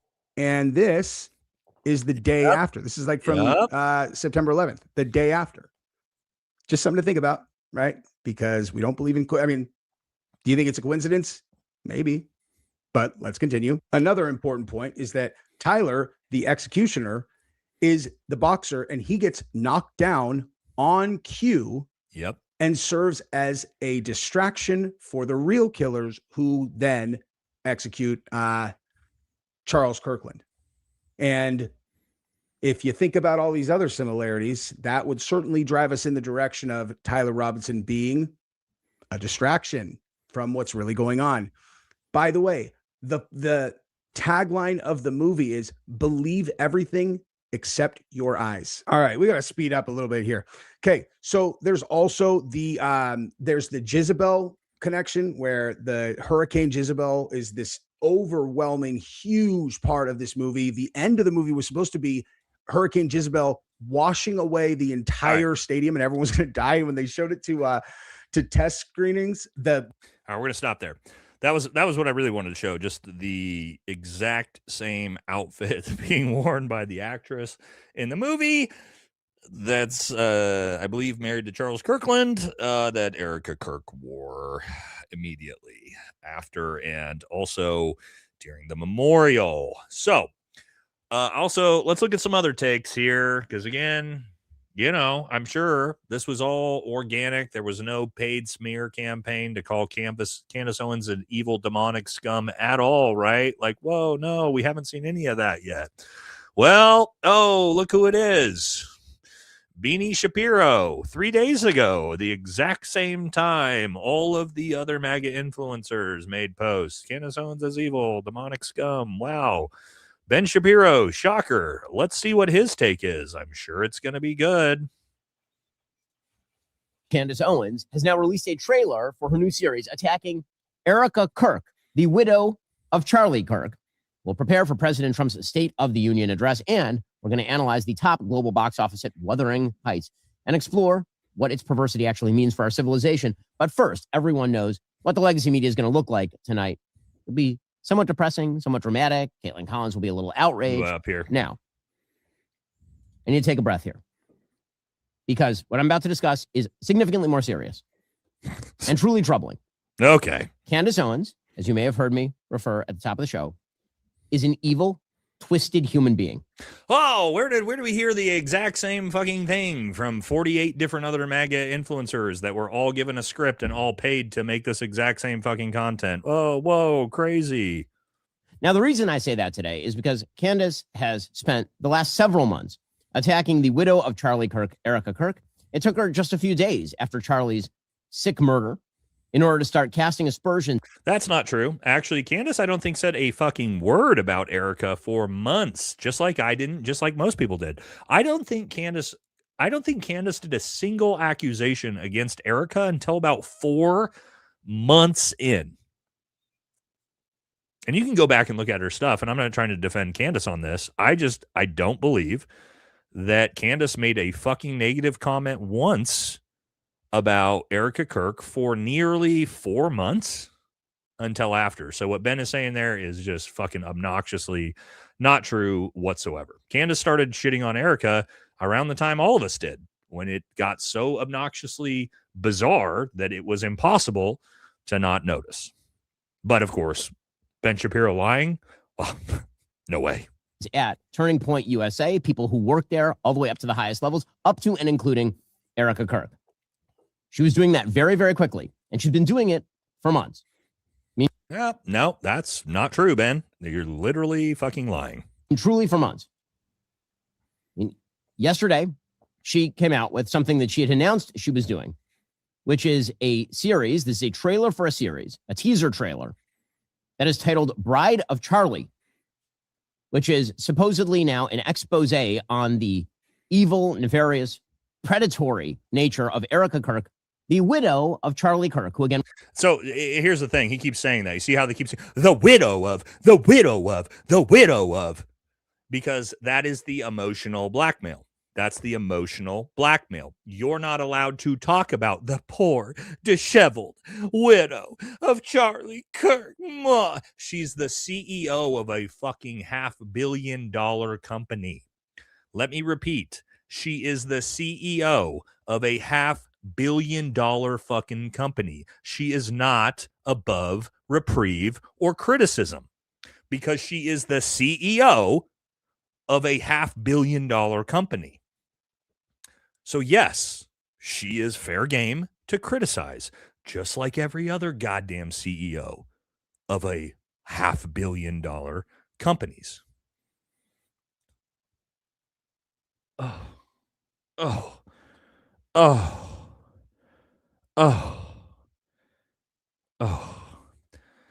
Sometimes, guys, it honestly pains me when I see some comments like this because I'm thinking about who's behind the screen, right? I'm thinking about who's behind the screen of this comment. I don't know how fucking stupid, like, and I don't mean this I don't mean to be hyperbolic here. I mean, objectively, how fucking stupid you'd have to be to say, who cares if she's the CEO? Because there's a massive difference between just the wife of somebody that gets killed and the CEO of a fucking $500 million company. Okay. Let me collect myself. Because sometimes it's painful. Sometimes it's painful reading some of the shit that you guys say. Not you guys, but the trolls, right? Was shot in the neck, not by some sort of vast conspiracy involving French intelligence and Egyptian airplanes, but Ben Shapiro, he knows everything. Ben, tell us what happened. By a trans-loving gay man who is a furry. There it is. That is the actual story, and because Candace Owens, thanks, Ben, either going through the throes of mental illness, or because she is a sick human being, or both, she has decided that she is going to turn her fire on the widow. Don't believe me? I know, listen. She's not the widow. She is a widow, but she's the fucking CEO of the company, Ben. This is not going to work. This is called emotional blackmail. Nobody's buying it anymore. There are a lot of people who listen to Candace. She has a huge audience. This is what she does. This is who she is. She does have a big audience, and she doesn't have to pay for her views like you do, Benny boy. She's a conspiratorial, evil person, because that's who would do something like this. A conspiratorial, evil person. See the talking points? You guys see the talking points from the email? Yeah. Now, the only reason that I'm playing this trailer is so you understand the extent of the evil that Candace Owens is perpetrating here. You see it? You keep saying it, right? Obviously, I do not wish to promote her propagandistic horror that she is now pushing on a grieving widow with small children. Oh, now she's a grieving widow with small children. The emotional blackmail. The Jays love this shit, right? It's just it doesn't fucking work anymore, guys. This doesn't work anymore. Nobody's falling for this anymore, Ben. And this is why you're paying for views on your channel. The entire purpose of this is so you understand what Candace Owens is and what she is doing. I have to show you this thing so you understand that I'm not exaggerating, that I'm not making it up, that the thing that I'm saying is a thing Candace is doing. Because otherwise, first of all, these girls, I need the ladies in the chat. Ladies, these eyebrows, there's no way this is real, right? Or if it's real, I mean, this is a lot. These eyebrows are a lot. Is this real? Ladies, is this real? I need the ladies in the chat. The ladies in the chat know about eyebrows. I mean, this is a fucking lot.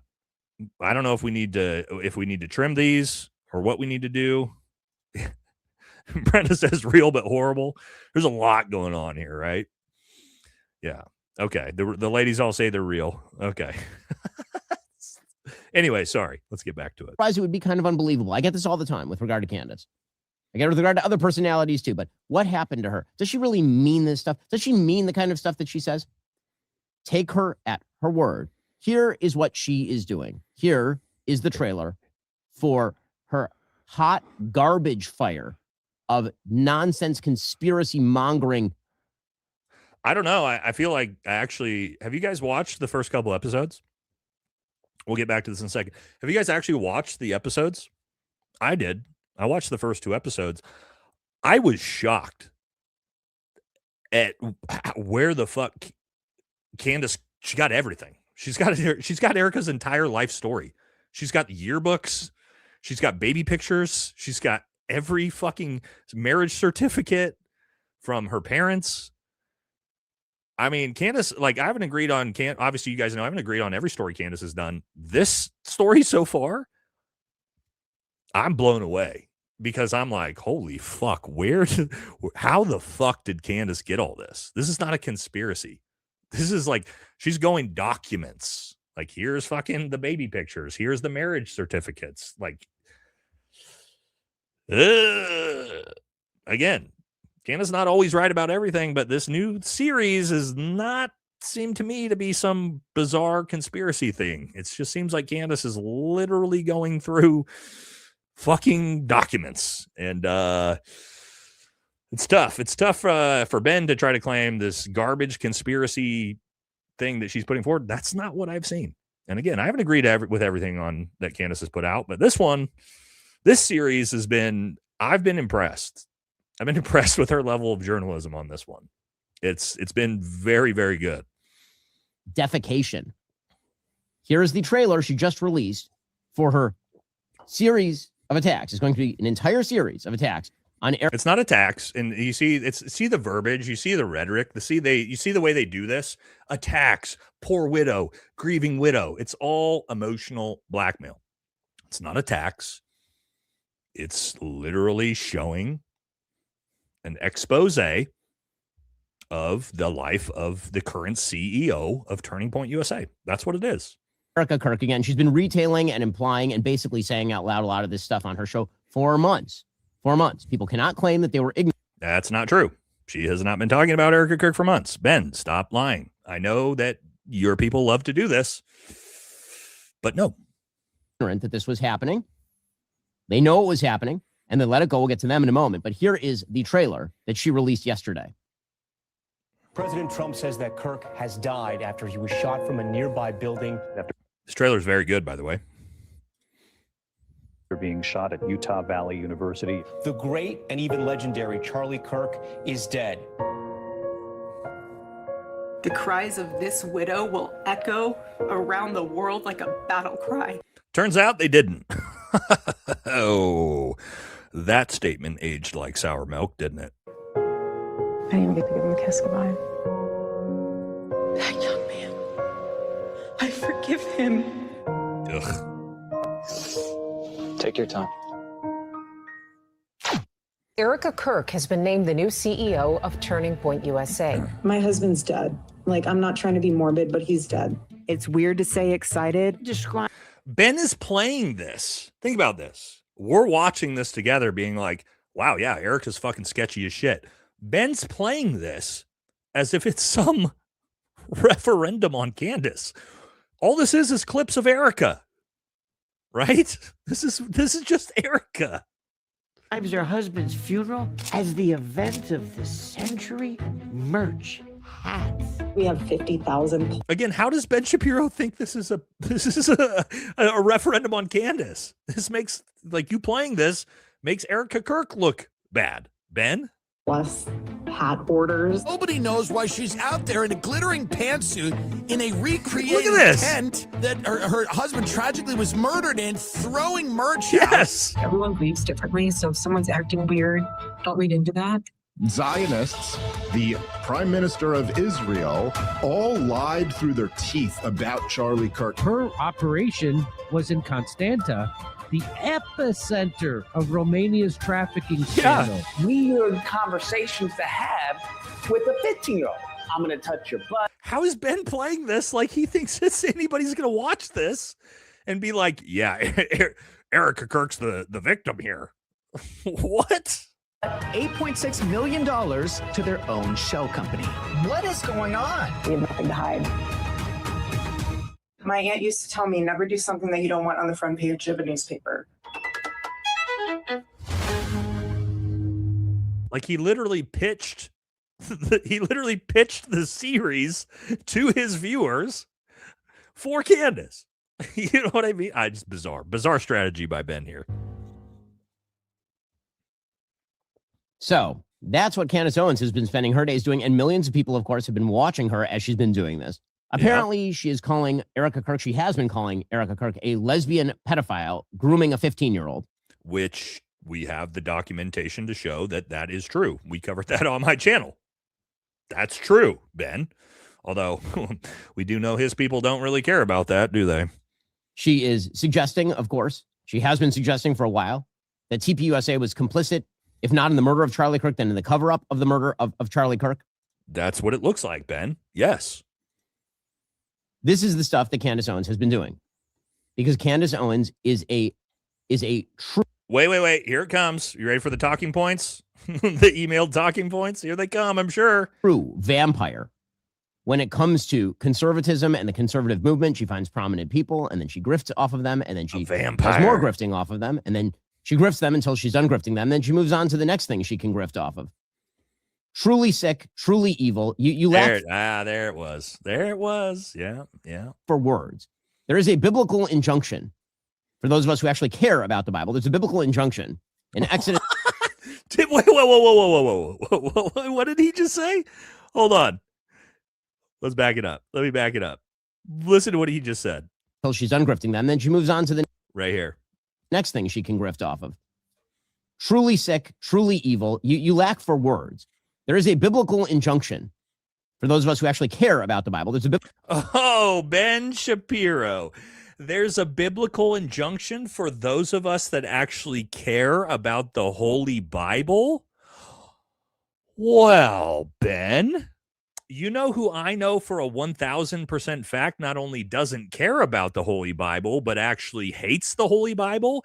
That's you, Ben. That's you. You don't care about the fucking Holy Bible. You're Jewish. What the fuck are you talking about? The Bible. What? What? The audacity of this fucking guy, dude. The audacity. To say that to a Catholic, right? To say that to Candace. Okay. Biblical injunction in Exodus 22. You ought not to oppress any widow or orphan. Now, the reason that I focus in on this is because aside from the fact that Candace drives huge numbers through slandering people. So let's talk about this. Candace, according to Ben, drives huge numbers through slander. Ben Shapiro drives mediocre views. Hold on. Let's back this up, right? According to Ben. Candace drives huge numbers through slander, whereas Ben Shapiro drives mediocre views through buying them. So ask yourself, okay, Candace's audience is obviously organic. She just had 230,000 fucking people concurrent on a live stream the other day. Ben Shapiro has to buy his fucking views to get more than 60,000 people to watch a video. I did a whole expose on Ben Shapiro buying views. We already proved it. So should probably keep that out of your mouth, Ben, because again, little pot calling the kettle black there on that one. Truly slandering them. And yes, Erika Kirk absolutely should sue the living hell out of Candace Owens for this sort of stuff. And why won't she? I can't listen to any more of this fucking dork. Why won't Erika Kirk and TPUSA, even though they did send out those, do you remember those cease and desist orders they sent out? Do you notice how they didn't sue anybody? You notice how Candace and me and everybody just said, go fuck yourself. We'll do whatever we want. Nobody's going to listen to those cease and desists. How many lawsuits did they file? Chat, how many lawsuits did they file after those cease and desists? Do you guys know? Do you guys know how many lawsuits they actually filed? 0. And you're all already saying it. Yeah, of course they didn't fucking go through with any of them. Yep. No, they didn't sue shit. They sent out threats. And then when everybody said, go fuck yourself, they went, okay, never mind. We don't actually want to go through discovery. We got no interest in actually trying to do that, So anyway, I can't listen to any more Ben Shapiro. His voice is just nails on a chalkboard for me. Okay. I think we did it. I think we wrapped it up for the regular scheduled episode, 2 hours in. Okay. We do have a lot of super chats we got to get through. So we're going to do that. Thank you all so much for tuning into us. What have we learned tonight? That the 30-06 story is officially fucking dead. It looks pretty obvious that the FBI was involved in planting the gun. From what we can tell, there's really no way around that. And yes, we do know that there was coordinated paid smear campaigns against Candace Owens, all trying to stop her from exposing Erika Kirk. Isn't that interesting? A lot going on there. Okay, so let's jump into the super chats. Let's work our way through it. Thank you all so much for we had a big show tonight. So thank you so much. We are going to jump into the super chats. I'm sure we're going to have some very interesting ones. Those who want to stay around, then feel free to do so. Those of you who were just here for the, regular scheduled episode, I appreciate you being here as well. Okay, let's do it together. Let's jump our way through this and get it going. Bobby says he made a mistake. He owned up for it. Forgiveness is up to us. That was for Malibu. I agree with you, Bobby. I forgave him. Brent Tucker forgave him. That's what's so funny. The two big names in exposing stolen valor are the ones who have said, yeah, we accept your apology. Interesting on that. Okay, JS says, after active duty, I joined the Marine Corps Reserve in Charlotte, North Carolina, and we go to run the Nasty Nick on Camp McCall on a drill weekend. That was a tough and awesome obstacle course. Yeah, the Nasty Nick is a bastard. For those of you who don't know, Nasty Nick is the obstacle course at Special Forces Assessment and Selection, and it's fucking nasty. It's called the Nasty Nick for a reason. There's tons of different obstacles you got to go through. You got to climb shit tons of different ropes and do all kinds of crazy shit. So yeah, very cool that you got to go do that. I do not. I did it one time. I made it through first try. Thank God.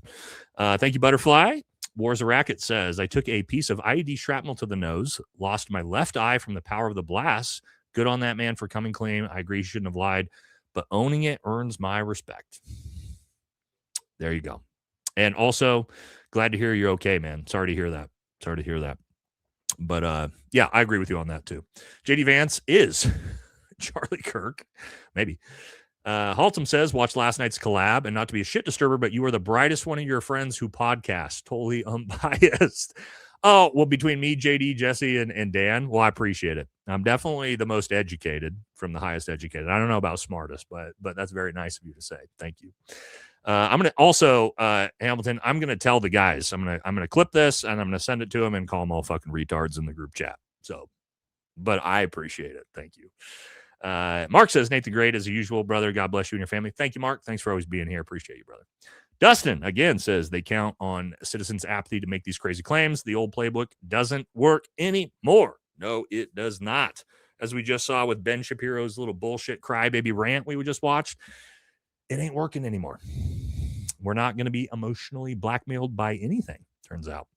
Fam says, come do a show at Charlie Mike's in Fayetteville. I don't think I'm coming back to Fayetteville anytime soon. I might be actually might be coming back out to North Carolina. I need to take my dad. My dad hasn't seen Camp McCall since before he went to Vietnam as a Green Beret. So I want to take him back out there. So I'll look into it when I come back here or when I come back out. Goy Boy says, pretty sure dogs can smell PDFs. Oh, yes. Dogs 1,000% can tell when somebody's an evil little bastard, right? My dad told me this last night, and I thought it was a great point because he's a big Trump supporter. But he even said, my dad said this. He goes, you know what?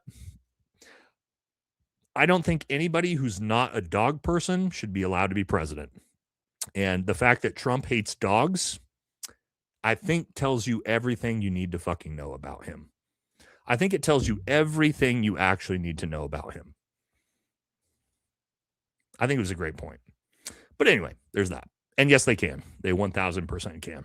Dogs are so perceptive. So perceptive. Bobby says, I have family that were LAPD and TSA dog handlers. According to them, the story is bullshit. They would have found it in hours. Yep, 100%. I've worked with working dogs. Hold on. I'd probably just pull up some pictures from my Instagram. Let's see if I can scroll down here and find some pictures of our working dogs. Might take me a while to get down here. It loads so slow on the computer. Hold on. Let's see. Come on. Oh, God, dude, my Instagram loads so slow. Might find it. Do we have it? I've done some videos on our working dogs before. I don't remember if I have pictures on Instagram or not. Oh, yeah, here we go. There we go. That was us in Australia doing fast rope training with our working baby right here. And fast roping him out of the Blackhawks. Because, yeah, they fast rope with us. They military free fall with us. Yeah, like we skydive with our dogs, all kinds of shit. So there's a picture of our working dog in Australia. So we always got them with us. They are. Yeah, this is a cool picture, isn't it? Yeah, very cool picture. Okay, anyway, we'll get back to it. Arse, yeah, our dog Arse. Oh, so guys, can I tell you a funny story about our working dog Arse? Huge for a Belgian Malinois. He was like way bigger. His face was complete. If you guys have seen Belgian Malinois, our working dogs, like they're kind of scary looking dogs in general. Completely black face, huge compared to the regular working dogs. And our Afghans were terrified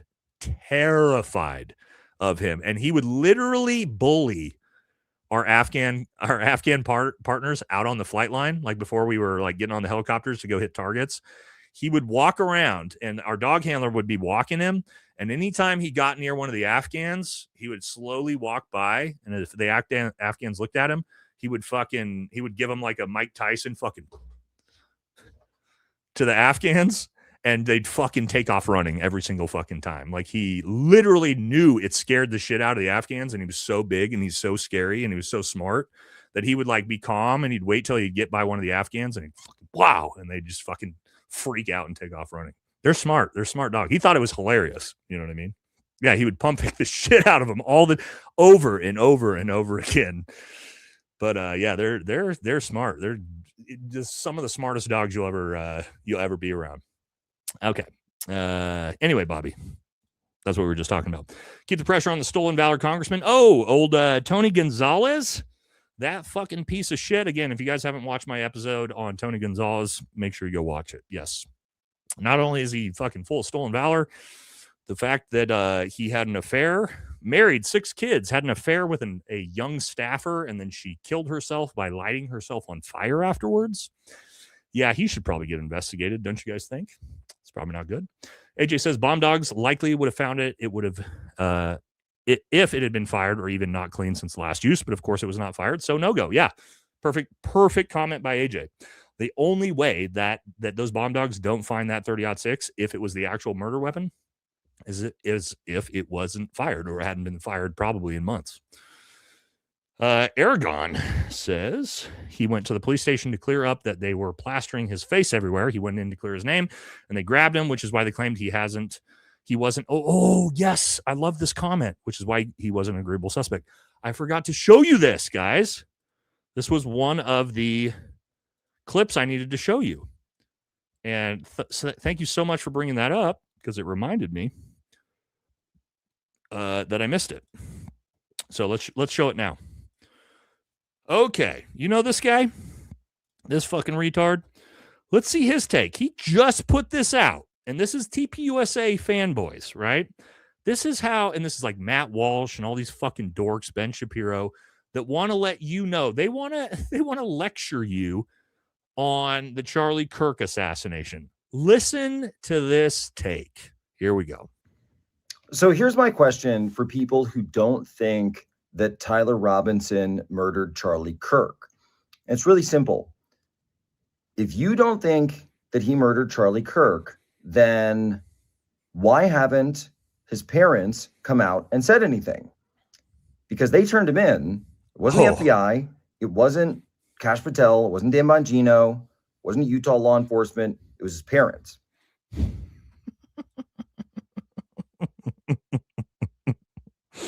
He thought this was going to be a gotcha. He thought this was going to be a gotcha. Did you see this? Well, I need you to explain to me then, why did his parents turn him in?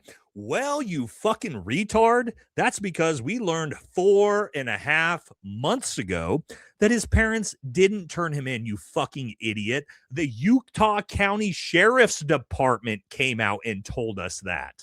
The Utah County Sheriff's Department told us that no, his parents didn't turn him in.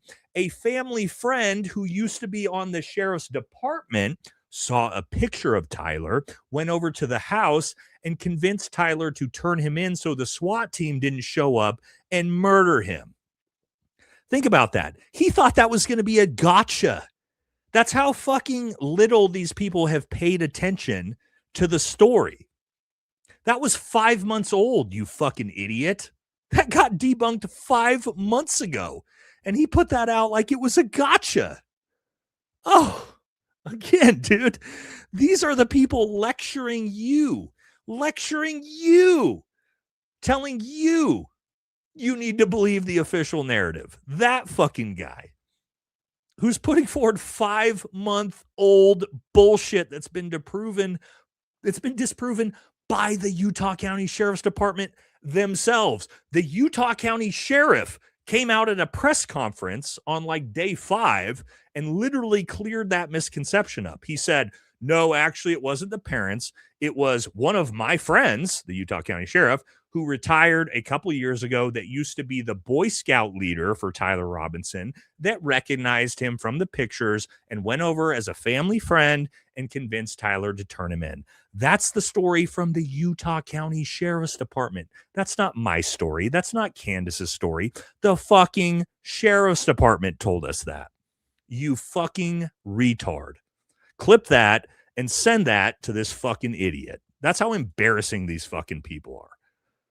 And he thought that was a gotcha. Oh, look how smart I am. I'm going to fucking show everybody with this one. You fucking dork retard, dude. Ugh. I mean, come on, dude. You can do better than that, man. Like, try a little bit. Inform yourself a little bit.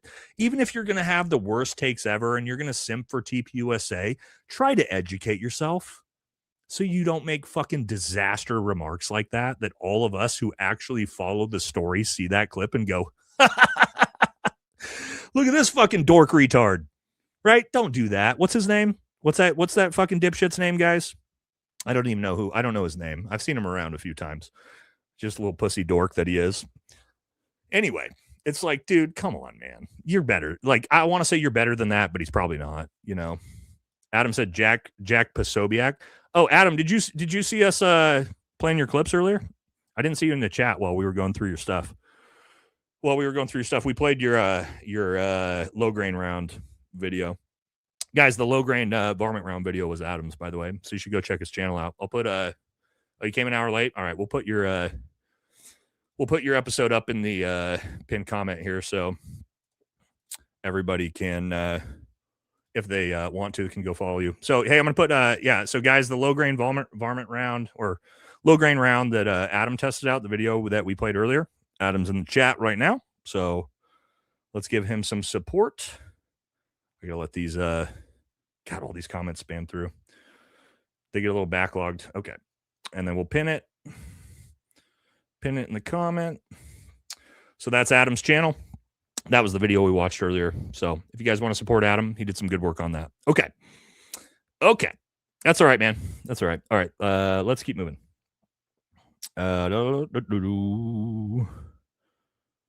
Anyway, yeah, this is the one we just talked about. Yeah. Good. Thank you for leaving that for that comment, because I completely missed that tab, and we would have missed that. And it was a good one. Puppy says, "Ooh, look at those pups." Says donating to help buy a bigger wood chipper. My miniature chihuahuas would sniff a crime before Cash, but I guess they're bigger than him. Yeah, your little babies are probably around the same size as Cash for sure. Grand Bear says Cash's perfume threw off the bomb dogs. Yes, his Persian perfume. Huh? That's funny. Does your contact know if dogs went under tent? I don't know. I don't think so, as far as I know. Maybe though. Not sure. I'd have to ask. God bless you, Nate. Thank you. User says, Hillary. Well, that's okay. Generic username. Hillary, Kamala, and the administrations that served couldn't smell a rotten egg right on their nose. And even if they did, they couldn't say, I can't smell anything, but they want to run a country. Oh, Kamala? To be honest, man, I'll be honest. I don't like Hillary. I think she's garbage. I mean, my dad were talking about this last night. As it comes to running the country and being a president, honestly, I think Hillary would do a better job than a lot of the candidates. I hate to say that. Not to say that like she'd be my ideal choice, but I think I think old Hill Dog could probably have done a decent job. Hill Dog probably could have done a decent job. Kamala, no thanks. But Hillary, I think Hillary probably could have done an okay job running the country, to be honest. She's a fucking mean, evil fucking cunt. And potentially that's what you need in a leadership position. I'm just going to be honest. I'm not saying that she's going to be better than a lot of other candidates, but I don't know. I don't think she would have been the worst. She wouldn't have been the worst. She would have been better than Kamala for sure.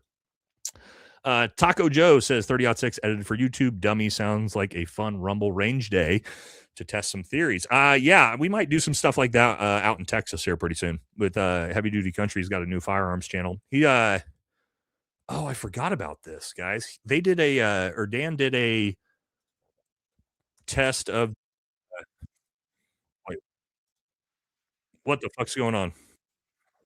I can hear Ben Shapiro and I don't know where it's coming from. Oh.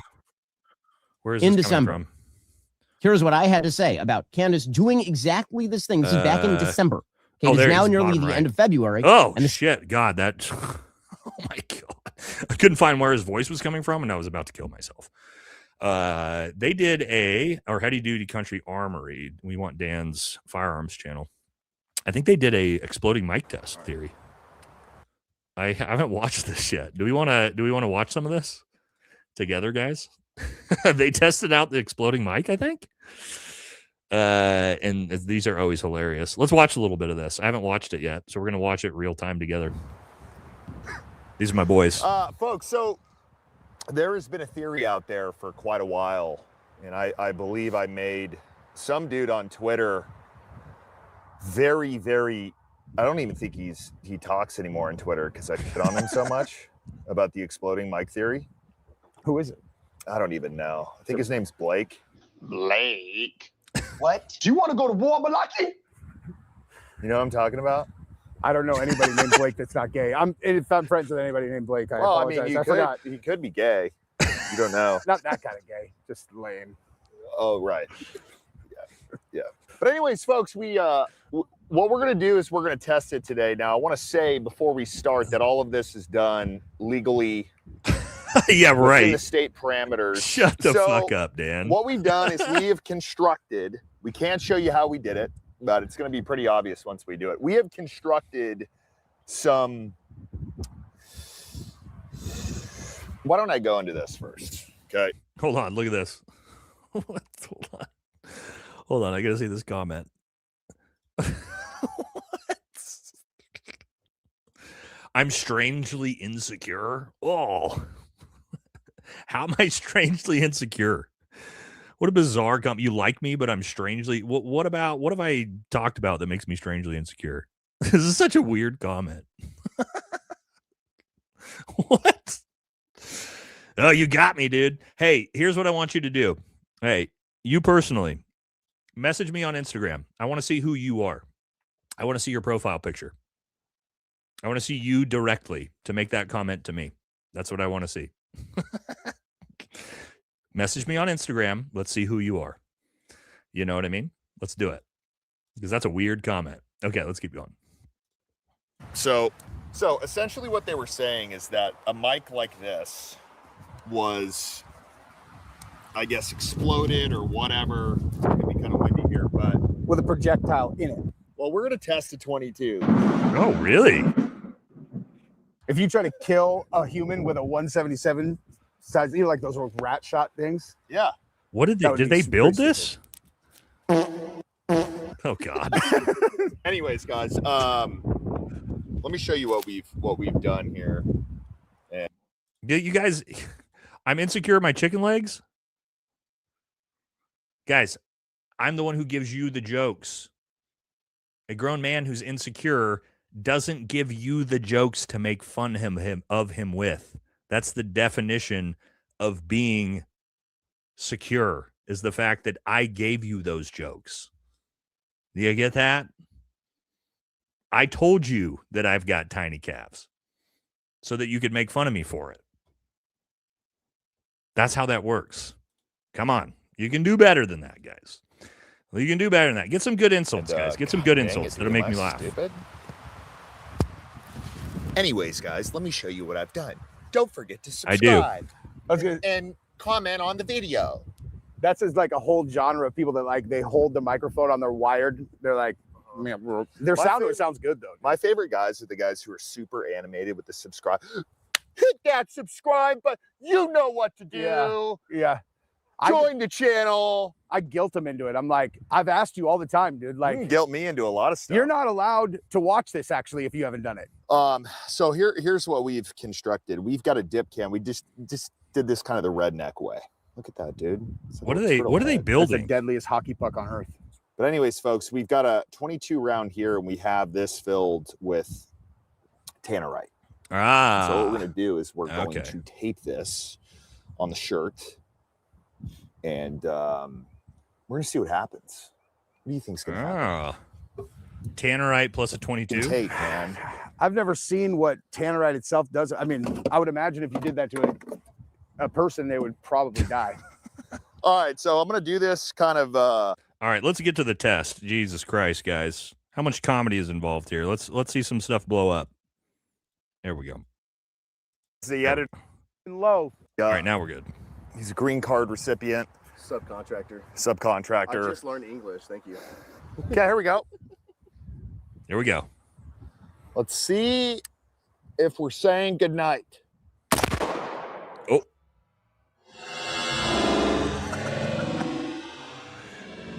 They shot it? That'll do it. Look at that right there. I think that's where it flew in. That's warm, buddy. That is really warm. Were these here? You may need a fire extinguisher. So I think what we're gonna do on the next one. Yeah, dude, he's been hanging out with some chicks. Ain't that right, dude? Oh my God. And they've been biting his neck. I hit him a lot. I've had enough of you pushing me around. We gave him an ear piercing. Just put that on, dude. Oh my God. I know it hurt. Okay, this there is it not is, dude. this All right, is so not here's a- what we're gonna do on the next one. Excuse me. All right. Okay, this isn't this isn't the best scientific test I've ever seen in my life, but you know, it's my boys, so Doing some redneck science here. Redneck. Redneck Bill Nye. Bill Nye the Science Guy. No, no, no. Don't.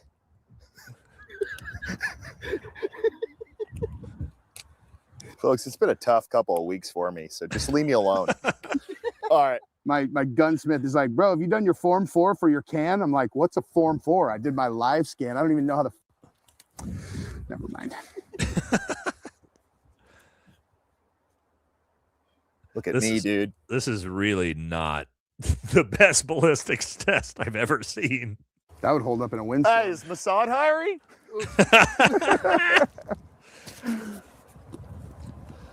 I do that quite a bit with stuff. I'm using something like a screwdriver. Yeah. And when I'm done, in that like particular instant, it's even though I'm gonna need it again, I can throw it. You live on a ranch.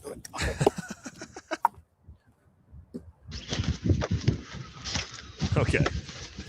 Okay, let's. Jesus Okay, Christ. you got it. Here we go. All right, here we go. Actual test.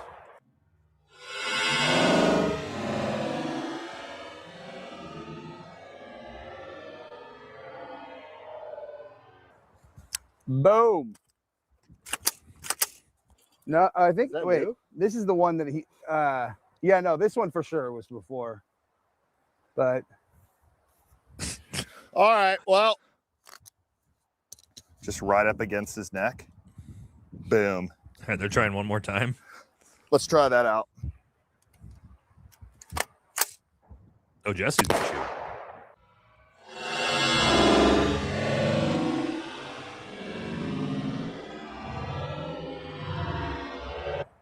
Oh, that blew the fuck up.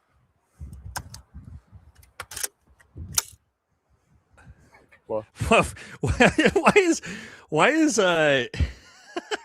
why is Dan dressed like Ice Cube right now? Straight out of Compton, dude. Got him. Oh, look at that. Oh, nope, that's the same one. just see him, dude. I don't know, dude. What about that? That's new right there for sure. Yeah, that is new. Get in there. What is that? Oh, yeah. I don't think that's lethal, though. What was that? That's part of the dip can. Dip shrapnel. Put you on your face, dude. Those are 50 cal. That was a 50, dude. Yeah. Stop resisting. Sure. Oh my god, dude. I gotta take a knee for a minute. Oh Jesus, dude. Okay. All right, guys. Oh my god. Okay. All right. We're okay. The boys started to spiral out of control there at the end. We're not doing any Derek Chauvin, George Floyd jokes on the channel right now. Okay. I'm not trying to get the channel banned, guys. Jesus Christ. Well, we didn't learn much from from the exploding mic test there, but it was it was entertaining. Nothing valuable scientifically to come out of that. I thought there was a real exploding microphone test, maybe. No, just great comedy. Anyway, okay, we'll get back to the super chats. All right. Okay. Can you please do a video about the recent events going on in Afghanistan? Apparently, there are 3 different resistance groups fighting against Taliban rule. Well, the bigger story is not 3 different resistance groups. It's the fact that the Taliban are at war with Pakistan, and Pakistan just bombed the fuck out of Kandahar airfield. So yeah, shit's getting crazy. Yeah, Afghanistan is now at war with Pakistan. It's full blown fucking war at this point. So as that sort of spirals a little bit, yeah, we'll probably cover some of that for sure. It just kicked off. Oh my god, look at the profile picture. Look at the profile picture. Okay. Erika Kirk's emergency distractor. Can we talk about something else? Okay, this is the perfect profile picture, username, and comment. Erika Kirk's distraction. Can we please talk about something else? Maybe favorite foods or movies and sports ball events. Okay, you're funny. You're funny. You're a funny one. You're a funny one. Erika Kirk's emergency distractor. You're funny. Okay, Stank Jesus says, just dropping some support to the channel, a politically independent minded community you've curated. F the Fed. Stay solid, brother. Thank you, brother. Appreciate it. Late hubby working an event at the DC Mall, setting tents, USCP, walking by, dog alerts to hubby's driver's side, spent shotgun shell in the door pocket. There you go. Fucking dog found a spent shotgun shell in a random car. Yep. It only helps solidify the argument if it couldn't have been a 30-06. The FBI was busy finding Valhalla on a map. Yeah, that could have been that. Thanks, Graham Bear. Bobby says, could a rifle have been planted after the event to pad their case? A lot of DNA on that weapon, just saying. I mean, it kind of feels like it, right? Isn't that what is lending us to believe? The Utah Sheriff's Department couldn't find a rifle and their bomb dogs couldn't find a rifle, but the FBI shows up 12 hours later and finds it immediately. It's very, very suspicious to me. I don't know what you guys think. Dynamic Canine Solutions. Here we go. We got Working Dog, actual Working Dog channel right here. We love the channel, Nate. We looked at Utah County Sheriff's Canine Team. The patrol dogs are dual purpose and imprinted on narcotics, America first. Well, very cool. Very cool. But if they're imprinted on narcotics, dual purpose imprinted on narcotics, that's very cool. Most working dogs are not. Most working dogs are one or the other. But there you go. Very cool to hear. You know a lot better than me, as you got your working dog company right here. Dustin says, same Cash who talks smack about personal jet use before office. Yeah, we've shown those clips a lot of times. Bill Wright says, footage showed the FBI chief drinking a beer and cheering with the players in a locker room Sunday shortly before the celebration. Yes, I did an entire video on that. I probably have the picture here somewhere, don't I? I make all my thumbnails myself, by the way, guys. I'm pretty proud of my thumbnails in my YouTube channel. We had one of Cash Patel that I photoshopped of him winning the gold on that episode. I couldn't see it in my Dropbox, though. It's somewhere. Okay, here we go. The funnest thing I've seen MAGA do in the past year is say that Doom and D&D support satanic worship. What? Like the game? The video game? Yeah, not the fucking pedophile satanic billionaire child sex trafficking ring. They're not worried about that, but they're worried about the video game Doom and Dungeons and Dragons. That sounds like the epitome of evangelicals, right? Like they're upset about the video game Doom, but they're like completely silent about the fucking pedophiles that are running the government. You can't make it up. Donna says, I work for Arkansas DOC and they're not bomb dogs, but dogs can find an inmate miles away. Interesting. They can find, like if an inmate gets away. Yeah. Tracking dogs. Yeah. Tracking dogs. Dude, the dogs' noses are incredible. Whatever there's a lot of different things they can be trained for, right? You train them to smell a specific thing, whether it be explosives or narcotics or somebody's, inmate's clothes, a lot of different things like that. They're absolutely incredible. Working dogs. Here we go. 10K live viewer. Erika Kirk's emergency distractors back. 10K live viewers. If we get the likes up to 10K, he'll change topics to best soda flavors and vacation rentals. Yeah, maybe. Thank you. Donna says they run a team of dogs knowing hell all the dogs were bad. Yeah, all the dogs were bad. Yeah. It's just a team of bad dogs that just didn't manage to smell the explosive powder that day. Right. Remember Tyler Robinson's parents said they didn't turn him in. Correct. We went over that earlier. 100% true. TR to LT text, dad recognized gun on the news. That is not true. Not true, because the gun on the news, guess what? That is a fake photo. That's not the actual gun. So this story was also made up by the media. Not true whatsoever. And again, those of us who have followed the story closely know better, right? But unfortunately, no. That's not true. That was a day two thing that was debunked. Cash Patel removed all non-MAGA from the FBI, so they're all corrupt morons left. Yep, they Cash Patel just fired 10 FBI agents who were investigating Donald Trump and his involvement in the Epstein files. Just fired them today. So there you go. Or no, yesterday. Excuse me. Fired him yesterday because he found out that they were investigating Donald Trump's involvement in the Epstein files. So they got shit canned immediately. Go figure. That's not a made up story. That's true. That happened. Right. It's pretty sad out here. Again, thank you, Buff Like Jesus. Gifted another 20 Valhalla VFT memberships. Super generous of you, brother. Thank you very much. That's one of our moderators. Love you being here. all the time, brother. White Boy Mike says they're going to charge Tyler with the death penalty, so he has to take a plea instead of going to trial. I don't think he's taking a plea, man. I think he's going to plea. I think he's going to say he's innocent, and they're going to take it to trial. At least that would be my guess. Life in prison, or you get killed. Or if I'm Tyler and I know this story is fucking garbage and there's basically no proof, if I'm his lawyers, I'm taking it to trial, man. I'm taking it to trial, personally. Look at their voter base, brother. They don't exactly have to try hard to convince these people. That's also true. Where's a Racket says, Patel sounds so much like J. Edgar Hoover, needing the spotlight and taking stage photo ops. It's wild that such insecure men get into high office. Oh, wait, they got that banker money and support, right? Yeah. Yep. Dylan says, any details about how they remodeled the crime scene right after Charlie was shot? I even heard Tyler Robinson's dad owned the construction company.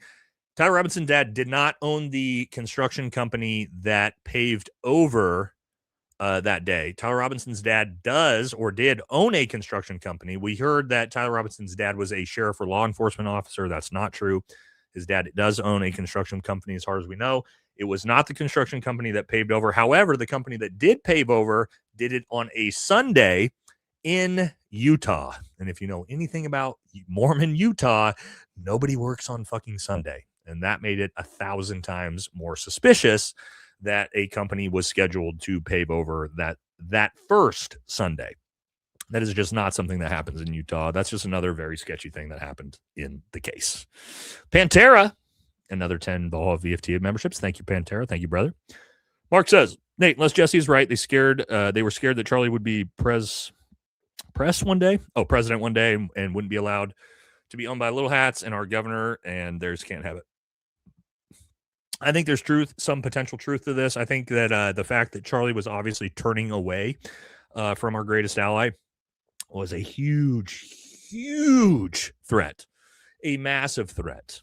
And the reason for that is the only thing that our greatest ally has any long-term potential in holding American support is through the TPUSA evangelical MAGA base. And if that goes away, they're fucked in 10 years. And I think they know they're fucked. And Charlie Kirk being the mouthpiece for that group or that generation, if he turns away from support, they can't have that, dude. That's like the biggest threat possible to them is Charlie Kirk going the way of Candace Owens or Tucker Carlson or me or Ian, right? They could not risk that.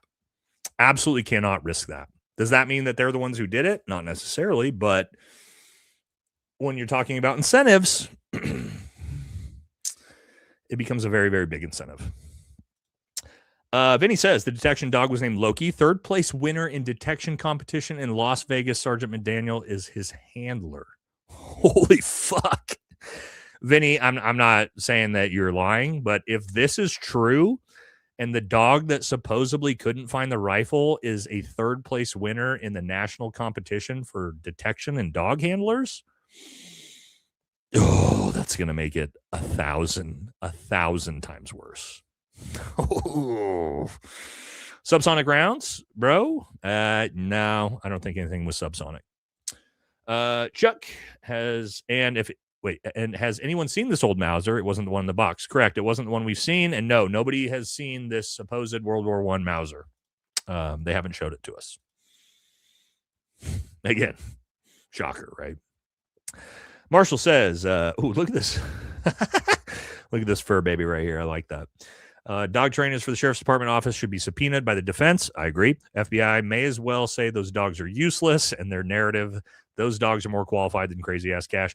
The dogs are more qualified than the law enforcement officers when it comes to actually finding and tracking down this type of thing. 1,000 times more qualified. And that's why we use working dogs, because they have the best noses on the planet. So if that dog couldn't find that 30-06, Cash Patel's little goons definitely weren't finding that 30-06 unless they placed it. Charlie's a better place sipping margaritas. Maybe. I'm not somebody that prescribes to that story, but who knows at this point? It could be. Pardon my ignorance. These are direct hits to the meat bone. Could Charlie have been clipped, and that's why his neck didn't react? No, he was not clipped. No. He was hit directly here in the carotid. There was no clipping. You can watch that in real time. We know where he was hit. No clipping, direct hit. Bradley says, shouldn't we be able to examine the remaining rounds? Yes, we should. Oh my God. And know with a good deal, certainly what the loadout and the fired round was. Yeah. Isn't that funny how the FBI has refused to release just the basics? Just, hey, here's the round that we have. That's all. I've said that from the beginning. That wouldn't disrupt the case. It wouldn't compromise the jury. It wouldn't do anything. But no, they're not going to show it to us. They're not going to show that to us. And they probably won't in the trial either. Wouldn't be shocked. Watching you and these men, got to include some ladies as well, collaborate in such an intelligent and tangible manner gives me a new reason to feel like a proud American. Well, thank you. That's super nice of you to say. Super nice of you to say. Thank you very much. Sherry. Why would Tyler's text say he engraved bullets if it was just a Sharpie? FBI fail vote on investigations. Oh, that's a good point. I didn't even think of that. Well, because that's what the story was initially, Sherry, was that he did engrave the bullets, and then the FBI came out and said, actually, they Sharpied the bullets, and just, yeah. I didn't think about that. That's a very good point. And, yeah. Is the trial going to be public or televised? They say it is. I don't think there's going to be a trial because I don't think Tyler Robinson is going to make it to trial. That's, I mean, I don't know for sure, but I think there's a good chance that Tyler just suspiciously gets shanked in prison beforehand. I don't know. It's just very hard for me to believe that they're going to let this trial be public or let it happen, but we'll see. Report in the video, or Bobby says report in the video didn't even sound like a 30-06. I've sat behind trees downrange when grandpa and his dad sighted rifles before deer season. Yes, 30-06 is goddamn loud. It sounds like a bomb going off for those of you who haven't been around one. Yep. U.S. citizens told to leave. Yeah, I saw this. We are most likely going to, I would not be shocked if we woke up tomorrow and the bombing campaign in Iran has started. Would not be shocked in the next 2 days. I think that we're probably that close. Otto says, I considered Charlie Kirk an awesome moral man. My spidey sense tells me his stellar reputation is trashed by the time we find the truth. His reputation, not his reputation, but his legacy. Charlie's reputation has not been trashed, but his legacy has been trashed by TPUSA and his wife, sadly and unfortunately. It's sad. Hardway, Harrison says, who are we trying to convince that the FBI is lying? If we do uncover irrefutable evidence of a cover-up, then what? Go to the DOJ, call our local representatives, Rudd, tell Daddy Trump. Well, we'll never find that out, bro, because we don't have access to be able to prove it. We've pretty much, through all the things we've talked about, figured that out, but we can't prove that the FBI is covering it up because they're the ones with the information. It's much like the Epstein files, that they refuse to release the rest of the Epstein files. I can't prove what's in them because they won't give us, the American people, the information. And the fact they won't give us, the American people, the information really tells me everything I need to know. Because you can't be transparent with us. It's because you're hiding something. And, well, this was a good comment. This is the go-to that they can just throw out there. Sorry, issue of national security. We can't tell you. Can't tell you. Sorry. So that's most likely what's going to happen. Does voting actually matter or change anything?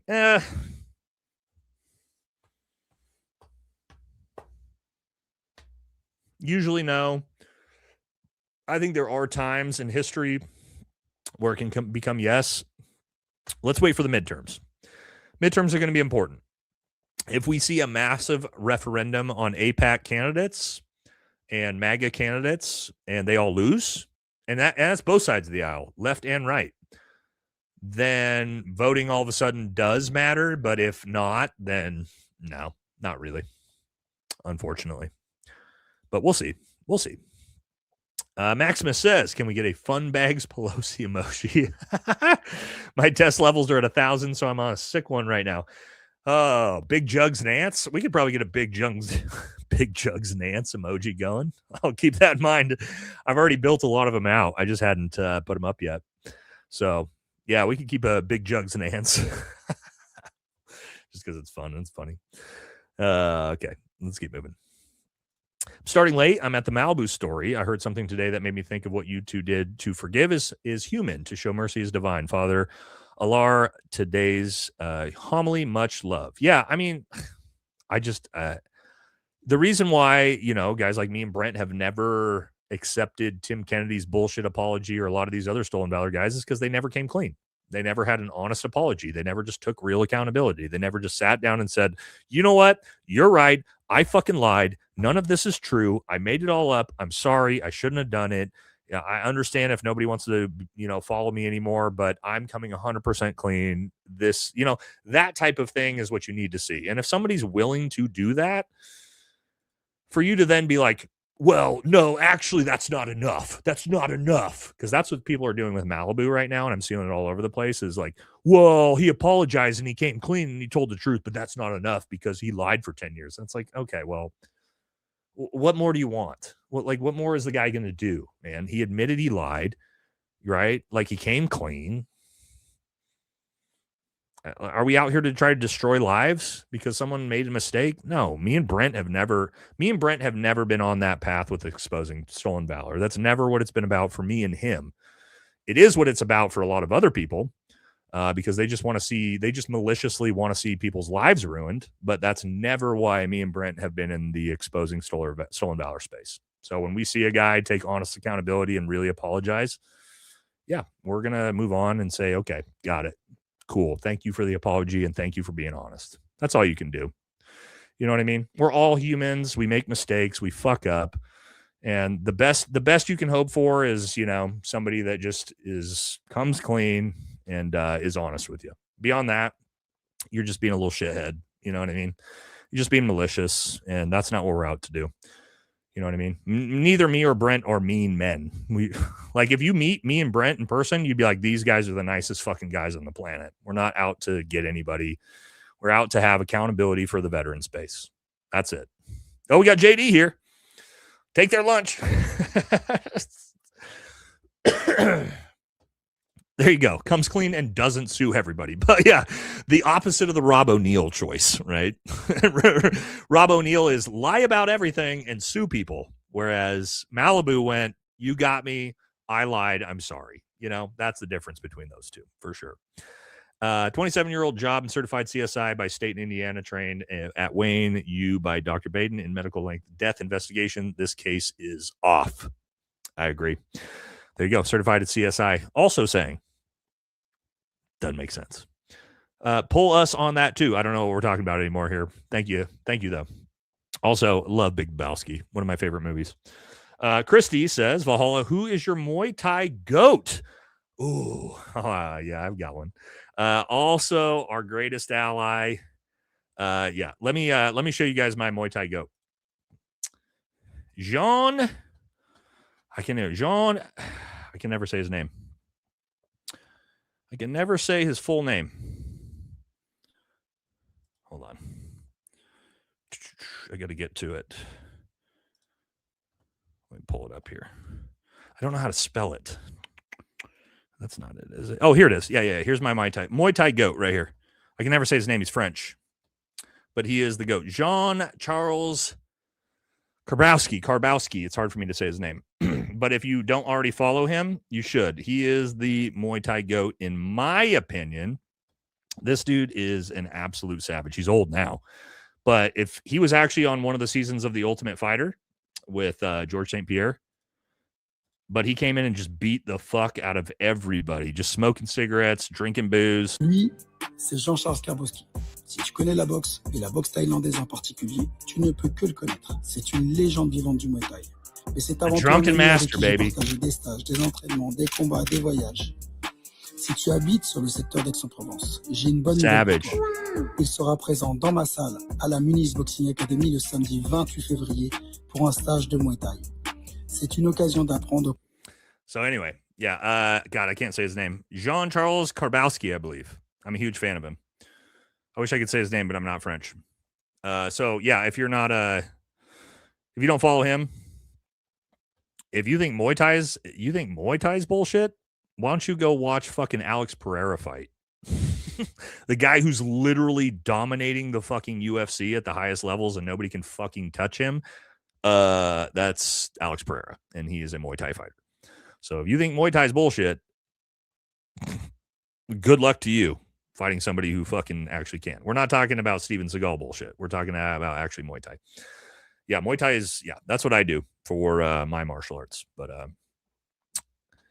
yeah. So anyway, that's my Muay Thai go. Let's keep moving.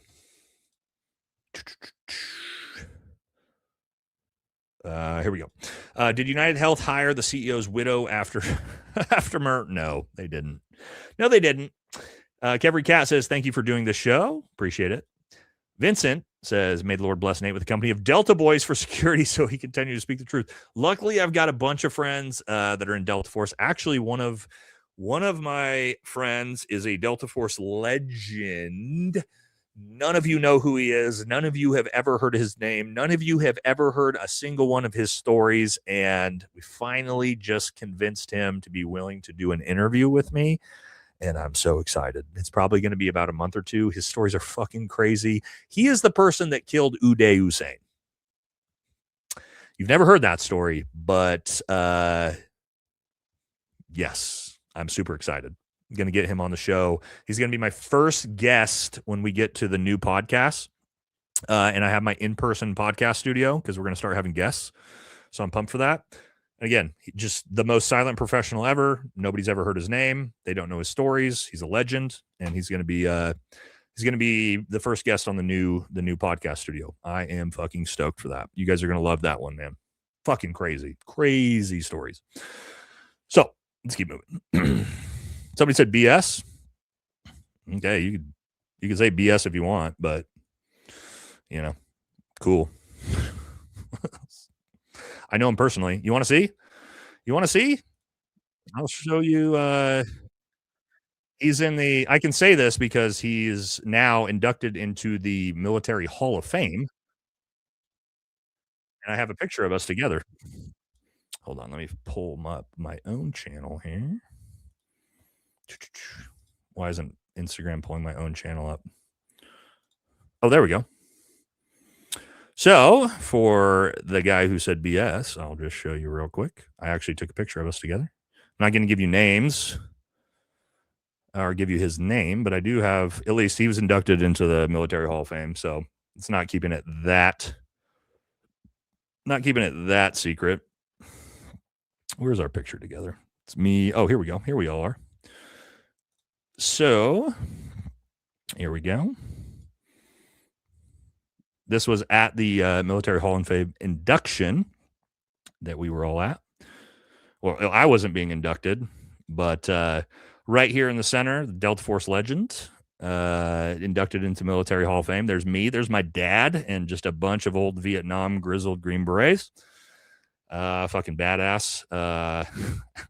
Bunch of savages. I'm just the least savage of the entire group here, but that's all of us together.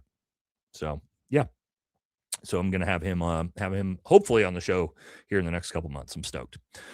You don't get to find these guys very often with stories that you haven't heard yet. Okay, let's keep moving. All right.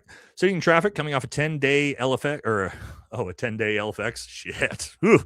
Thank you for providing me with your entertainment on the way home. Glad you got out of the field, man. Grab some pizza or some good shit when you get home. Appreciate it, brother.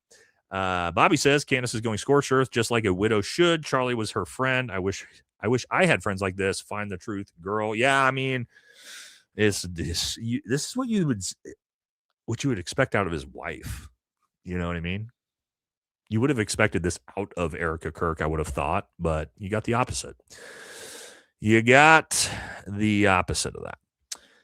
Oregon Outlaw says, had the FBI come out and said it was 223 and he broke down his AR on the roof. Not sure we'd be asking questions. Oh, no, no. If the FBI had come out and said he used a, AR-15 and he broke it down and he threw it in a backpack and it was a 223 that was used for the round, we probably wouldn't have had any discussion past like day 3.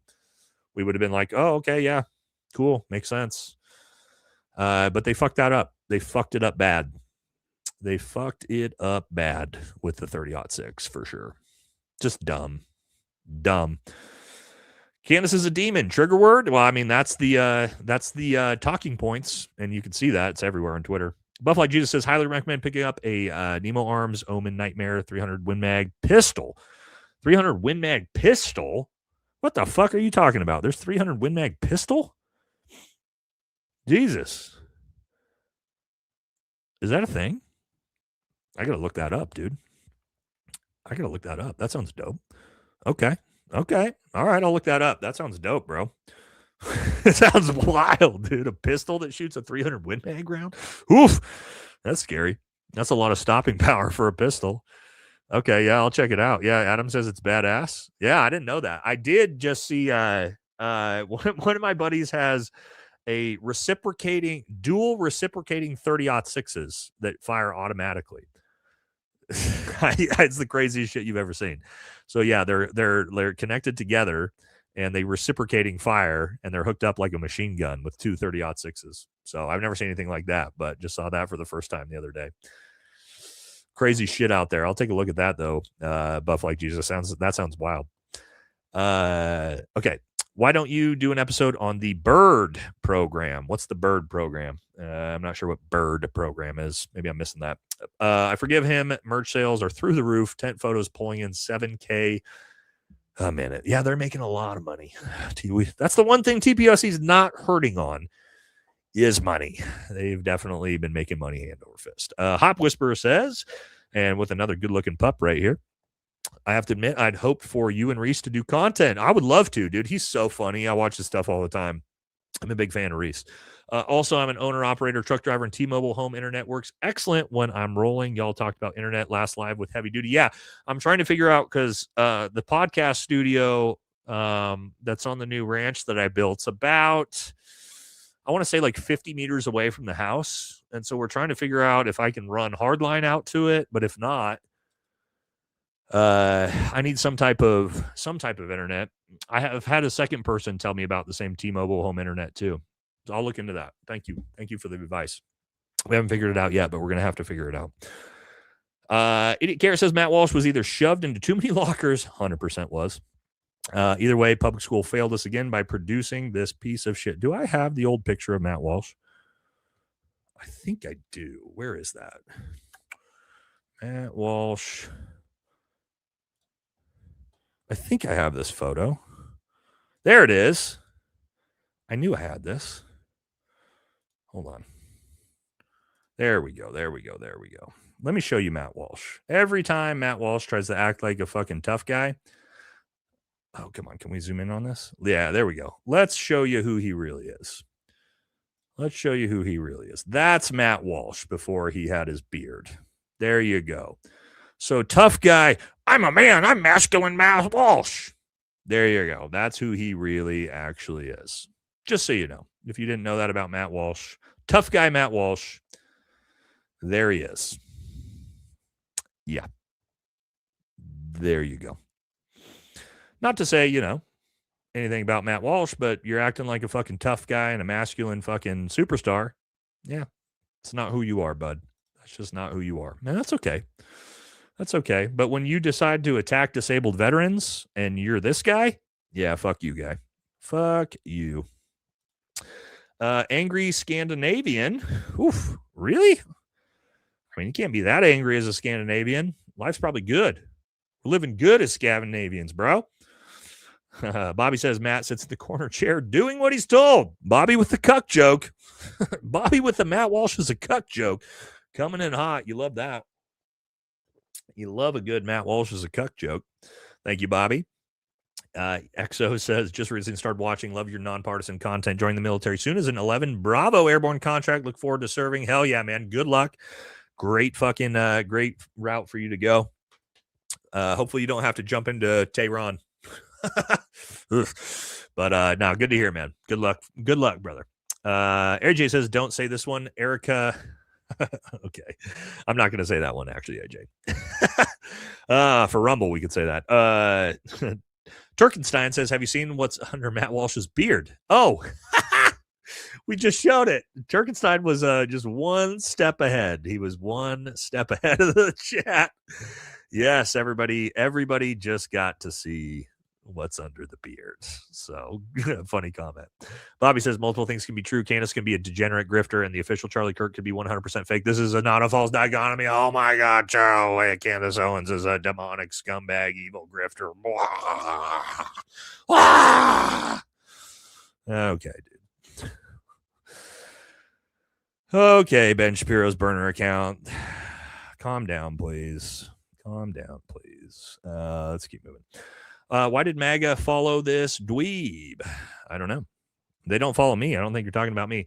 Bismarck says, great episode. God bless you, Big V. Please keep going. Thank you, brother. Thank you. We are going to continue. We're going to continue.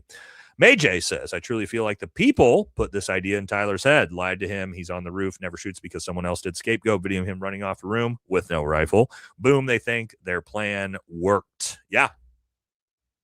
Yeah. There's nothing, and to Mayjay's point, there is still no evidence, no photos, no videos that anyone has produced that show Tyler Robinson going to the roof with a weapon or leaving the roof with a weapon. We are still yet to see either of those. I have said that since day one. Produce those photos and those videos. Show me them. Show me them. Because so far, we haven't seen it. That's been my biggest criticism with the 30-06. One, the ballistics don't make sense. The anatomy doesn't make sense. The injury doesn't make sense. But we've seen Tyler Robinson's photos going to the roof. He's got no gun with a tiny little black pack on. So produce that shit. Because they haven't yet. They better do it in the trial. I don't think they're going to. Idiot Carrot says Ben Shapiro, the shooter, was a dem trans gay man. Anyone who questions it hates America and is anti-Semitic. It's funny that you say this because that's actually what he said. Literally. Word for word. He actually said that. So there's that. AJ says Ben Shapiro's eyebrows were in the e-files and it had to be redacted. Yeah. Ox says 5 shekels says Shitstaino wrote the talking points. I actually wouldn't be surprised. Mayjay says I cannot take any fucking man serious who cares more about his eyebrows than his morals and his character. The saddest part is that he thinks he looks good. It actually pisses me off just looking at him. There was another one we did in the I got to pull this up. It's all of them, dude. Mayjay, it's all of these MAGA creators. They're all these theater kid dorks. This is my own video that I put out. Let me show you this. Because one of the other main guys that was attacking Candace, he's like the ringleader based off of the emails that we know. Let me pull this up. Oh, here he is. What's his name? Graham Allen. You guys know this guy? First time I've ever heard of him. Huge fucking dork. LARPing is a fucking tough guy. Let's see, where'd he go? Where did this little shithead go? Oh, here he is. Here he is. Yeah, Graham Allen, the ringleader of the smear attack on Candace Owens. Yes. So, to Major's point, can't take someone seriously. Well, let's watch this real quick. Culprits, and I didn't even actually know who this was. I'd never heard of him before. Graham Allen. But as we saw in the instructions emails, down here, Graham Allen's strong stand. He's leading the charge. And yes, what else did we see? There he is. I'm convinced Candace Owens is a demon. Well, and because I never heard of this guy before, I decided to check his page out. And what is it? Graham Allen. Yes. What's his content? Oh, here it is. All Candace Owens content. The truth about Candace. Candace Owens caught lying. Candace Owens is going to get Erika Kirk murdered. Did Candace Owens just blah, blah, blah? Candace Owens leaked turning point. Candace Owens most deranged. Yes, it got worse. Candace Owens proves why. Candace Owens begins new grit. Now it's starting to make a little bit more sense why you're spamming out Candace Owens content, huh? Getting those fat paychecks, baby. So let's see what the ringleader of all this had to say yesterday. We should investigate Candace's life and her rise to fame. Very checkered past. Maybe we should look at her husband. Okay, couple things. You guys ready? This is to Mayjay's point. Here we go. All these fucking MAGA theater kid dorks. Things first, God, I hope that he's not actually sponsored by Black Rifle Coffee Company. 2, I can't really take a guy seriously who's got this much makeup and this many filters on his face for his camera. Come on, you're a dude. You're not a good-looking dude either. So, just be like the rest of us. You don't need a bunch of makeup and tween girl filters on your face. Nobody can take you seriously as a man while you're attacking a female podcaster wearing a pound of makeup on your face with Instagram model filters on. Look at that. This is how big of the filters are. You can see, like, it looks like AI, right? His eyelids don't even make sense. His nose doesn't make. You can see like he's got pox scarring that he's trying to cover up with the filters, and it's like, dude, just be a normal dude. He's got no eyelash. Yeah, he's got no eyelashes because the filters are. See, look at his eyes. No eyelashes at all. See the bottom eyelash? See this? The eyelid doesn't even actually come across. This is how heavy he's wearing filters as a grown man. As he's trying to talk shit to Candace Owens. Look at this fag, dude. And I don't mean fag as in, derogatory towards gay people whatsoever. I got no issues with gay people. I just mean, what a fucking dork douche, dude. Look at him. Look how he's got like the fucking TikTok filter ramped up to fucking 10 out of 10. And you're never woke as he's like a fucking drag queen, dude. You got as much filter and makeup on as a fucking drag queen. Never woke. As you attack a female podcaster, you fucking dork loser, dude. Like, think about that. You know what I mean? To AJ's point, like, what are these fucking nerd dorks, dude? Like, come on, man. You know what I mean? Like, you're a man. You don't need fucking the TikTok beauty filter ramped up to 10. Look at me. I don't got any filters on at all. I got sweat on my face. I'm shiny. Who gives a fuck, dude? We're grown men. Who fucking cares? You fucking... What's pox scarring? People that had acne all their life, right? They have like the indents and divots in their cheeks. Nothing wrong with that. But that's why he's using those like super heavy filters. When he turns his face side to side, you can see the pox scarring moving around as the filter doesn't work right. It's like, dude, what are you doing, dude? Why are you putting like, trying to keep it? Yeah, but Clav's not using fucking Instagram TikTok filters, man. You know what I mean? Like, he's looks maxing, but like, come on, dude. And there's nothing wrong with it. Like, there's nothing wrong with this. It is what it is. But like, you're a grown ass man talking shit about a woman while you're wearing a pound of makeup and fucking like 10 out of 10 TikTok filters. Fuck off, dude. Like, you're a little fucking beta pussy. You know what I mean? Also, yeah, if he is sponsored by Black Rifle Coffee Company, we'll see how long that lasts, because I've talked to some people over there about that. And yeah, they're not going to be big fans of that. So there's that. Fucking dork. Again, dude.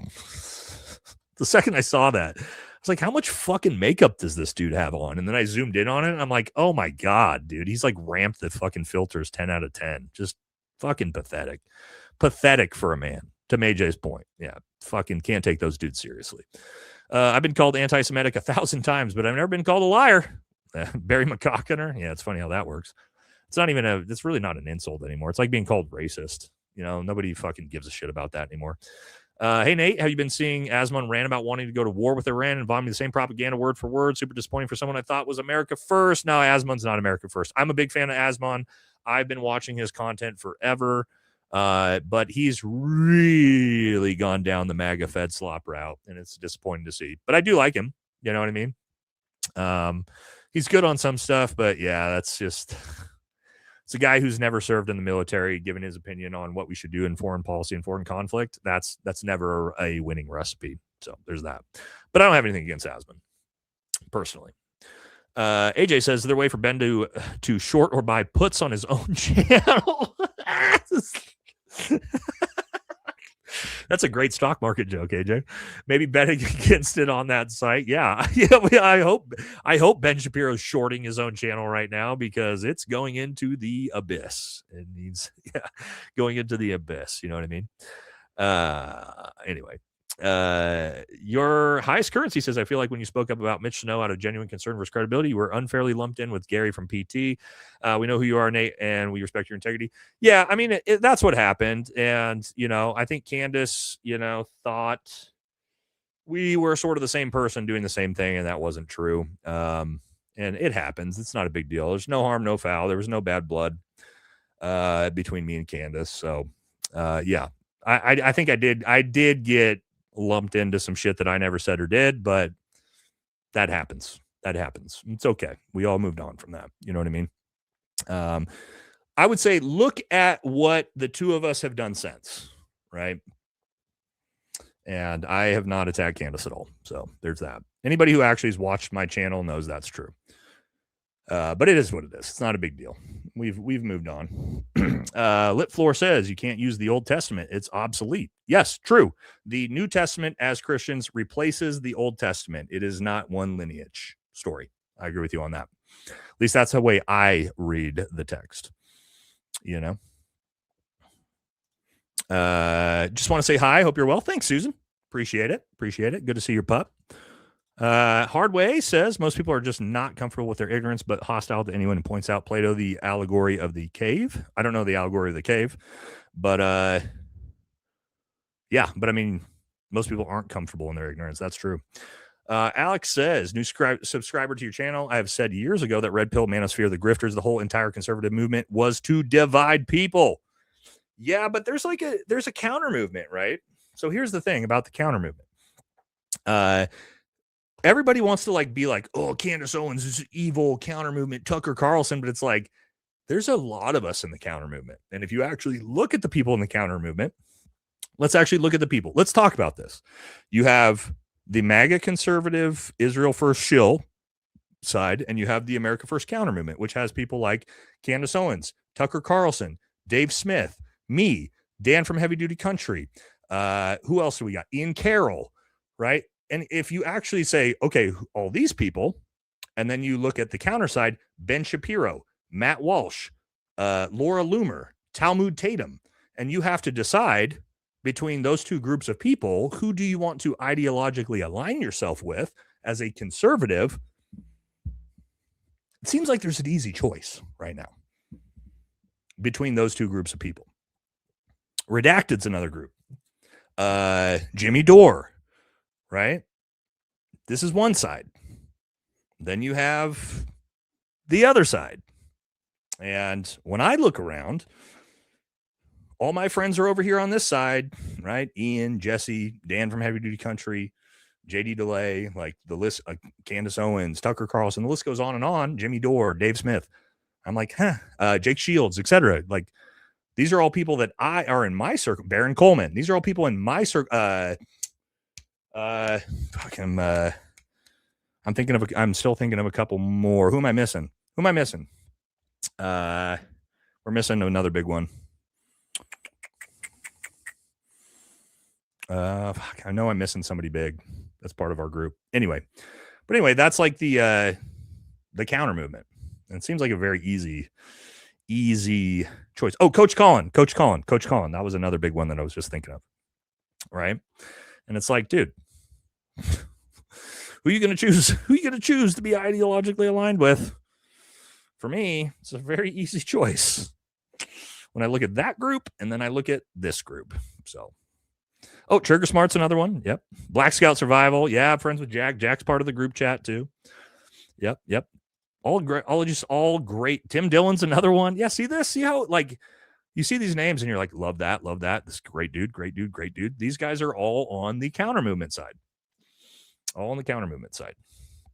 So it's not just evil Candace Owens. No, it's a lot.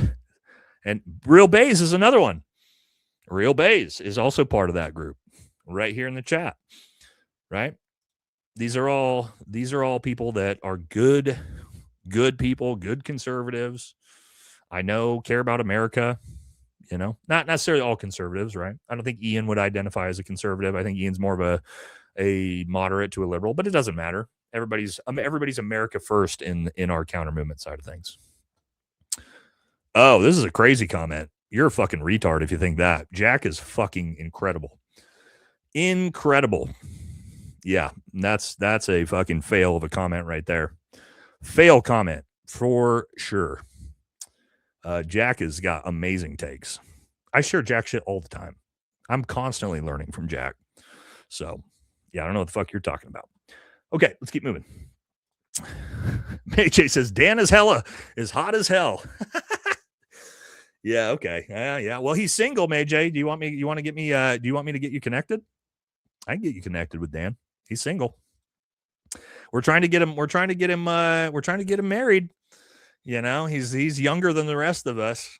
And yeah, he's a big, strong, good-looking boy. So let me know. I could get you connected to Dan.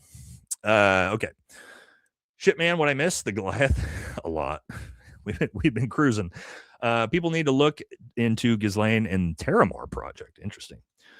Quantum says, big $50 donation. Thank you so much for the generosity. Nick Bryant will continue to unveil this at Epstein Justice. I trust Nick and his work. Nick Bryant. I'm not aware of Nick Bryant and Epstein work. Let me look up. Nick Bryant is an investigative journalist, author, and founder of a nonprofit Epstein Justice, best known for obtaining and sharing Jeffrey Epstein's Little Black Book and flight logs in 2015. He advocates for victims. Okay. Sounds like he's been doing good work. Good work on the space. He found the Epstein flight logs. Okay. I'm going to look that up. That's pretty impressive. Pretty impressive. Let's see. Let's keep moving here. Turkenside said, AH love dogs. What you trying to say? Hua? What do you mean? Love dogs? AH love dogs? We all love dogs. Not everybody, but most of us. Right, the guy says, I wonder how dogs are around Erika Kirk. She comes off as weird to me. I don't know. We should look into that. Does Erika Kirk have dogs? That would be a good question. I bet she doesn't. Shapiro's eyebrows grow every time he lies. Also, you know why I don't think she has dogs? Because who's fucking watching them at her house along with her kids? Because it ain't her. So I would assume she probably doesn't have dogs because she's never home. Shapiro's eyebrow grows every time he lies. That's why they're so fucking big. That's a good joke. I like that. Rick Rasta with the cat photo. All right, I love cats too, man. Guys, I'm almost done with my full cat leg sleeve. I'm going to show you guys that once I got one more tattoo to go. A giant leg sleeve of all jungle cats. It's very, very cool. I'll show you that once I get it done here next week. Finish up the entire thing next week. I just got my entire hamstring and back of my knee railed on for a long time the other night. That was fucking the worst, but there's that. Toyota says, sup dude from the 415. The 30-06 narrative always felt a bit weird, but anyways, I just got out to shoot a really nice February 1945 M1 Grand, and I just got from the CMP. We'll get through this shit. Hell yeah, man. I love how you have a Toyota Corolla. It's just Toyota Corolla is your username with an old Toyota Corolla as your profile picture, bro. That's based. You're definitely a down-to-earth guy, dude. Definitely a down-to-earth guy or gal. I'm a suit guy. Just because that's just too much, dude. Just an old Toyota Corolla as your profile picture. That's funny. Sport Nana says, this 70-year-old Nana appreciates your podcast. Thank you, Nana. I appreciate you being here, man. I appreciate, especially, the older crowd being around, hanging out with us. That's awesome. I love to hear it. Thank you very much, Nana. Appreciate it. Six's mom says, dogs, the most honest man on earth. When they don't like someone, believe them. Aloha from Kauai. Thank you, Six's mom. Appreciate you always being here as well. Triana leaves. Holy shit. Buff like Jesus. Another big dono. Thank you, brother. Real cow fun. Oh, God, dude. I'm telling you guys. I don't even want to say it too loud because my wife might hear me. But I'm coming home with 2 Highland cows once we close on the ranch in early April, and she's got no idea what's coming. She's not.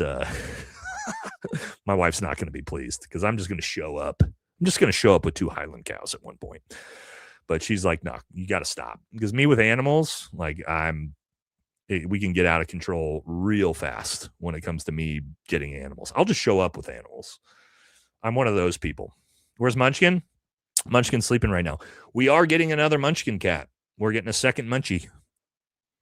That's the first purchase we're getting. My wife has agreed. She's agreed to another Munchkin cat. That was part of the deal with my daughter and my wife, is that if we got a new house, that we could get a second Munchkin cat. So we do have another Munchkin cat coming. That's the first next animal purchase. And I'll have 2 Munchkin cats that I can have. Hopefully I could get like 2 of these in the new studio and I could have 2 Munchkins chilling with me. So there's that. Okay. Conservative City, Grand Rapids chief of police quit today, citing treatment of cops as his reason. We are in scary times. Great life today. Ooh, yeah, that is creepy. That is scary. Don't like that.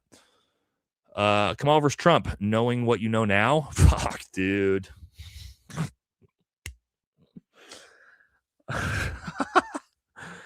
I don't know, man. Like, I don't think Kamala would have been even better. She's pro-Israel as well. Like, you know, the Gaza genocide would have continued even with her in power. Fuck, I don't know, dude. It was left wing, right wing, same bird, probably on that one. Probably Trump. I'd go with Trump, I guess. Yeah.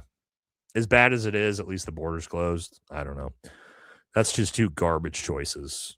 That's like, what's the South Park? Remember the South Park episode? Way back. You got to choose between a giant douche and a turd sandwich. Like that election's the epitome of giant douche versus turd sandwich, unfortunately. Fuck heavy dipshit country. Good thing I have the receipts. You don't have any receipts, and you would get fucking folded like a goddamn lawn chair. You would never have the balls to say that in front of him, you fucking pussy coward. This is what I hate with people like this. You know what I mean? Like, you're trying to talk shit across the internet. Dan is the same size, a little bit bigger than me. He would fucking skull fuck you, dude. Like, come on, man. You're not a tough guy. Just stop, dude. You know what I mean? You want to see how big fucking Dan is? Like, why do people do this? Like, you're not tough, bro. Like pretending to be a tough guy on the internet is just, it's the worst thing ever. So this is me and Dan together. He's bigger than me, dude. And I'm ginormous. So fuck off, man. Come on, dude. Come on, buddy. You're not a tough guy. You would get folded like a lawn chair. You're silly. Okay. LQZ man says, my girlfriend introduced me to your channel. She's about right on everything, unlike Donald J. Trump. So glad to have your perspective. Thank you. Appreciate you. Yeah, that's true. Dan was a fucking rodeo cowboy. He's one of the toughest motherfuckers you're going to come across. Oh, God. Fucking idiots. Okay. Chandler says, please do a deep dive into Trump's little random plot of land in the swamps of Florida. I don't know about that one. Quantum says, Terror Road's DHS whistleblower children still need to be found. I bet many of them are victims of the E-file predators. I think that network, when we're finding out things about, like, what was the company name? The school photos, Light Bright or whatever the fuck that is, how they were basically a child recruitment ring for Jeffrey Epstein. I think we're definitely going to find there's a lot of ties to stuff like this. It's just gross. Life Touch. That's right. Life Touch. Ugh. Ugh. Ugh. Yucks. Okay. Heavy and Jesse rock this stuff. Yeah, Bobby, dude, that's fucking hilarious, man. I gotta watch that whole episode back. I was expecting because their frangible round tests were like, you know, they're funny, but actually like really good testing. And then the exploding mic was obviously straight comedy. I need to get out there. I got to get out there with Jesse and Dan here soon and do some content together. Please do a deep dive into Trump's. Oh, we did this one already. Did this one. Thank you, new guy. Appreciate it. Protocol Widow says, my point about text referencing gun on TV was supporting the point that the gun was not the weapon used and the text messages were fed slop. I agree with you on all of that, for sure.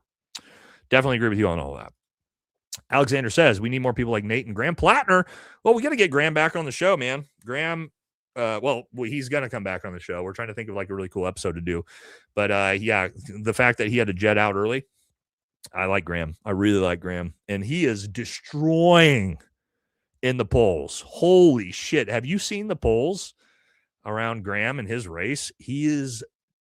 That's not even fucking close. I think he's leading 49-38 over Susan Collins right now. Oh yeah, here's the polls. Look at this, dude. This is insane for against an incumbent that's been Susan Collins been in office for like 40 years. And so there's the current polls. This is the primary. The primary has Plattner as a 64% to 26% favorite. That's insane. That's like the highest numbers I've ever seen.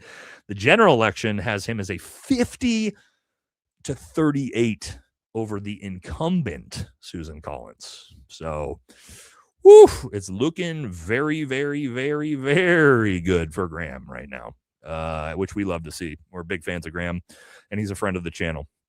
So, yeah, we'll get Graham back on. We've been talking about doing a couple different cool episodes together. So, I'm a big fan of Graham. I hope he wins. I think he's going to crush. But we're definitely going to get him back on before the actual election so we can, give him some support that way. Say hi, brother. Keep up the good work. Thank you, Jordan. Haltman says, Exhibit A exploding mic theory video you just played. I rest my case. Yeah. Grandbear says, hey, Nate, if the Mauser was a war trophy, wouldn't it have been a 7.92 MMA German round and not a 30-06 American round? Oh, if it was a war trophy, if like grandpappy's from World War II, because, yeah, my grandpa jumped into Normandy on D-Day. Our guns aren't from war trophies, but maybe, actually, yeah, probably. I don't know if did they say if it was a war trophy or not? We don't even know what the fuck this gun really is, or even if it even exists. But supposedly it's Grandpappy's old rifle from World War I. Again, that's what the FBI said. Fucking who knows if we believe any of that? But yeah, probably. Yeah, actually, probably it would have been if it was a war trophy, right? But again, I've got no idea. Just because the information's so bad at this point. Fusel says, Valhalla VFT, let's do a podcast on your unsubstantiated claims of U.S. taking shot on Mencho and Americans being kidnapped. Got any proof to back that? Let's do it. Like, first of all, you think I'm going to do a podcast with some random fucking dork like you just because you gave me a super chat of $10? 0%. You're trying to talk shit. Let's do a podcast on your unsubstantiated claims of U.S. taking shot. You can't even speak right. Like, your grammar's so fucking bad. I can't really see what you're trying to say. Taking shot on Mencho and Americans. I'm not sure what the fuck you're even trying to say. Are you Mexican? Can you speak English and like a broken English, and that's why you're leaving this comment? If that's the case, not one thing. For my client.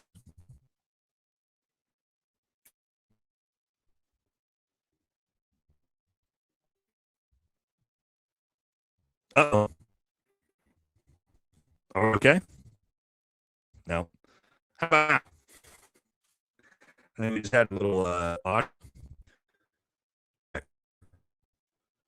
right, hold on.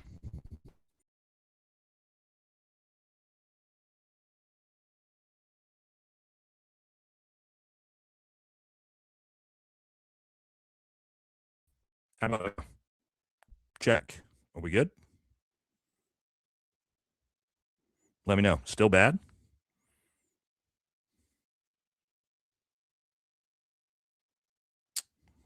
Better? We're good? No, yes, better? No? I think we just had internet lag. We're good? Okay. Yeah, just internet lag. Anyway, where was I at? I had the I got to get back to where I was on super chats. Now it's clear? Yeah, it was just a internet lag thing. Where were we at? We were with the guy who can barely talk because he's probably Mexican and can't speak English. Yeah, this guy. Let's do a podcast on your unsubstantiated claims of U.S. taking shot on Mencho. Yeah, those aren't my claims, you fucking retard. I took that straight off of reporting from the news. So go take that up with the Department of Defense, who put that information out. If you got a problem with that, take it up with Secretary of War Pete Hegseth. That's not my take. That's literally what the fucking news said, you fucking retard. So there's that. You got people like that out here. I just report the news and some go, what's your take on this? Like, that's not my take. It's the news, you fucking dipshit. So there's that. All right, let's keep moving. And we got bombarded by a retard there for a second. Okay. Here we go. Oh, there you go. Oh, I earned a Oh, so he is. He's a Mexican. He's a Mexican military. See that? Yeah, I called it. Okay, buddy. Yeah, chill out. Yeah, if you don't like the American news, then I don't know what to tell you, man. But thanks for the super chats. Thanks for donating money to me so I could call you a fucking retard to your face. There's that. I don't know why people do that. You know what I mean? You give me money so I can call you a fucking retarded idiot. It's kind of a good transaction. It's a very good transaction for me, right? Like, you make a comment, I make fun of you, and then I collect the money. So there's that. I hope you feel good about your comment now. Okay, let's keep moving. When will the web? It is out to the public. Ian put it out to the public about a week ago. Go over to Ian's channel. It's public now. You guys can all use it. You guys can all use it now, which I'm stoked about. Profile picture and the name's perfect right out the gate. Cash Patel's missing Coke bag. Rifle was found in Valhalla. I brought it back with me. Hell yeah, brother. That's gold. Okay. Raven says, if you consider milk a broth, would cereal be considered a soup? I mean, cereal kind of is a soup. Isn't it? It's a cold soup, right? It's kind of, I never thought about that, but I'm pretty sure cereal is a cold soup. So yeah, random comment that doesn't have anything to do with anything, Raven, but yeah, I think you're right. I think I'll probably never look at cereal the same way again. Yeah, somebody said Cheerio soup. Bond says Cheerio soup. Yeah, kind of. I guess you got a point. Reese. Oh, shit, Reese. Oh, my God. Are you here right now, Reese? Honored you include my video, and shout out to everybody who subbed. Oh, bro, we love you here, man. Oh, is Reese still here in the chat? Oh, dude, Reese, we got to do something together sometime if you're here, man. I'm a huge fan of your content. I don't know if he's still here or not. Is Reese still here? Let's see if he pops up in the chat. Oh my God. Reese, I got to be able to get a hold of you, man. I got to message you on Instagram or something. I don't know how to get a hold of you, but we're big fans of you. I don't know if you're still here or not. But yeah, dude, hell yeah, we love you. We love you here, man. Okay, if you guys see Reese, throw the comment in. Let me know. I don't know if he just left a super and then bounced, but thank you very much, brother. We're more than it's our privilege, man. Your content's so good, dude. It's so good. Okay, I'm gonna message Reese offline regardless and see if I can get a hold of him. But I appreciate it, man. Thank you. Okay.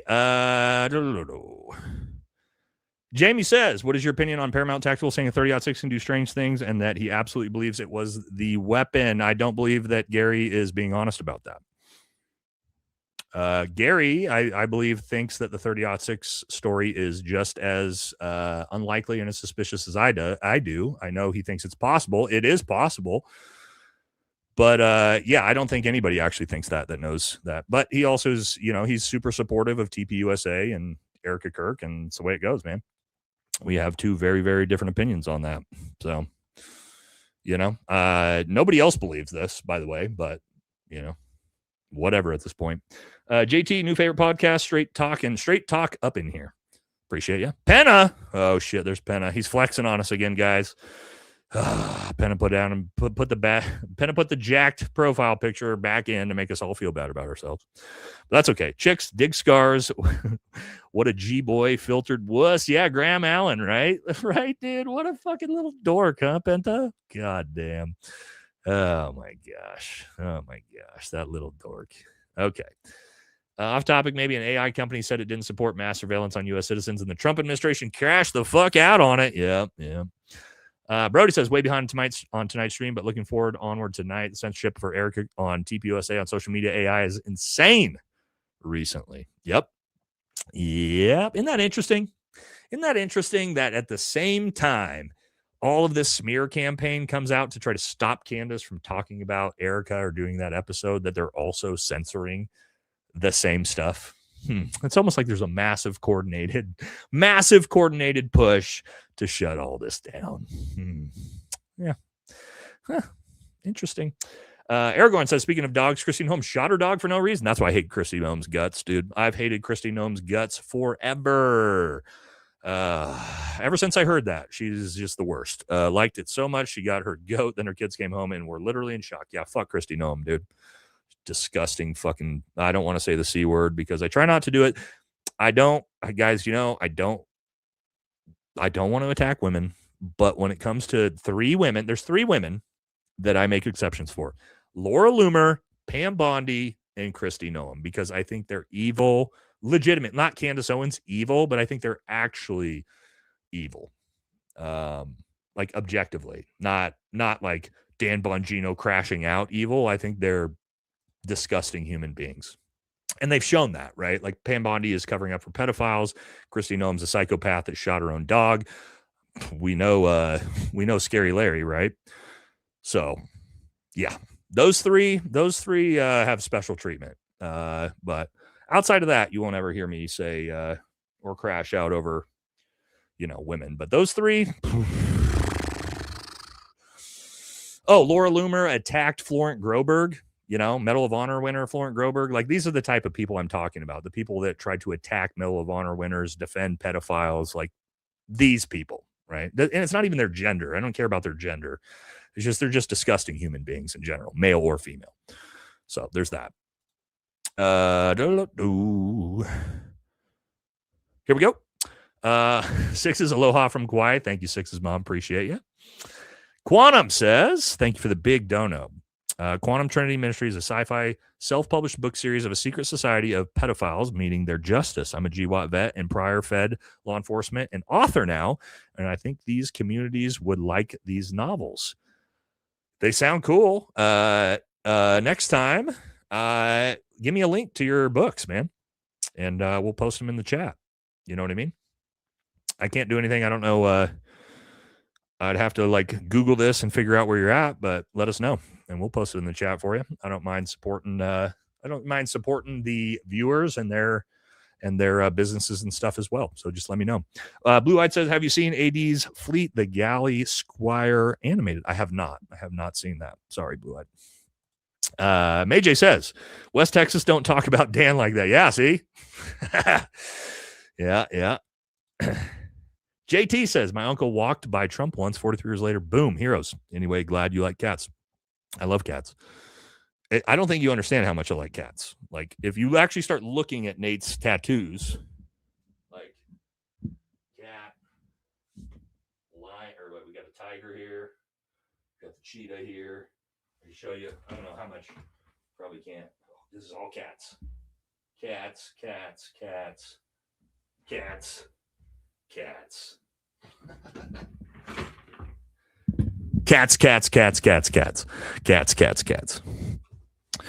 I love cats, dude. Obviously. Well, you can see that now because I'm fucking covered in them in tattoos. But yeah, I do love cats. I love dogs too. I love all animals. I'm just a huge animal person. It doesn't even matter, dude. Like dogs, cats, horses, cows, goats, pigs. It doesn't even matter. I love animals. Dogs, obviously. Rottweilers. We got Rottweilers. Okay. JD says Herrera is pulling 95% over Moni Tony now. Yeah, I bet. It's about to get even worse for old Tony Gonzalez, as the new Stolen Valor expose I put out is going to be the next nail in the coffin for that piece of shit, obviously. Thank you, JD. Appreciate you, brother. I'm sure JD is probably still in here just fucking around. BB hating on your internet? Yeah, probably. Penta's back with big dono. You're 61? What? I'm not as formal as I was. Dan is for real. If you know, you know. Dude, you're 61 and you're that fucking jacked. Dude, I fucking pray to God I'm anywhere near as fit as you are, Penta, at 61. That's insane, dude. No, it's not just TRT. Nate's on a lot of steroids and peptides, and I don't look like that at 40. So the fact Penta looks like that at 61 is fucking crazy, dude. Good for you, man. Good for you, dude. You're in better shape than almost anybody I know. Somebody said that's AI. Well, that's a compliment, Penta, if somebody's calling your photos AI. Sean says, did I miss that Erika is the fucking, or did I miss the Erika is fucking man part? Yeah, we're past that. Nate, you're a beast. Much respect, Canadian brother in arms and fellow Kandahar vacationer out. Oh, look at this fucking puppy dog. Oh my God. Look how cute this dog is, dude. Look how cute this puppy is. Oh, I'm about to lose my mind. Dude, puppies. Oh, I'll lose it. I'll lose it. Thank you, though. Nate, you didn't say hi to my Doberman pup. Okay, here's another good-looking puppy right here. I love the Dobermans, man. Dobermans are just like a skinnier version of the Rottweilers. We're Rottweiler people. And my wife's best friend has Dobermans. Great dogs. A lot of work, though, man. They got so much energy. Great dogs, though. Good-looking puppy. Look at all the puppies. Here's another good one. Hot Whisperer. I wonder if it's because I emailed Reese. Hey, showed up. Love to see it, man. I think he showed up, dropped a comment, and bounced. So I got to hit Reese up, man. God, he's so funny, dude. His content's so good. Buffalo just says dog and cow tattoo fund. I should get like a Highland cow tattoo. That'd be funny. And then Chaley Bravo with the $2 dono. Okay, we did it. We made it through all the super chats. Holy shit, we did it. We did it. Thank you all so much for sticking with us to the very end. What are we at? 3.5 hours? That's not too bad. This is like exactly where I want to be with the shows on lives, right? About a 2.5 hour regular show. Finish the super chats up. Be out of here in about 3.5 hours. Because if I spiral out of control and we do 5-6 hour streams, it's rough. It's rough for your boy out here. So thank you, everybody. Thanks to Adam for being here. Jasmine, all the moderators, Buff Like Jesus, Bobby, Jesus, everybody. Joe, thank you. Man, I don't want to miss anybody. Autumn, thank you. All the Six's mom, thank you. All of the EMS, all the regulars to the stream. Everybody's here tonight. JD's in here. Everybody's here tonight. Penta's back. No, you're 45. Okay, that's better, dude. I thought you were gonna say you were 61 in this fucking photo. I was gonna look 45 though. Still impressive, man. Okay, that makes me feel a little bit better because if you look like that at 61, I was gonna be like, Jesus, we all feel bad. Everybody's gonna feel bad about themselves in the chat. So, hey, God bless Jim, bro. Oh, we got another. This dude, you True World, you're shredded as shit too, man. And asking Sam, so glad I found your channel while I was in Ethiopia over the summer. Now I'm hooked. Well, thank you very much. Okay, no more super chats, guys. I love you, but stop. We got to get out of here. Okay. Herbert says, finishing up Global War on Terror 100 challenge from Team RWB Chicago. Only 3 miles left. Thanks for the entertainment while I hit these miles. Well, good luck, man. Woo-hoo-hoo. Good luck. You're almost there, brother. Okay, we did it. No more super chats. I got to get out of here. Okay. All right. I missed my Mr. Super Chat. We read your super chat, man. We literally read it off.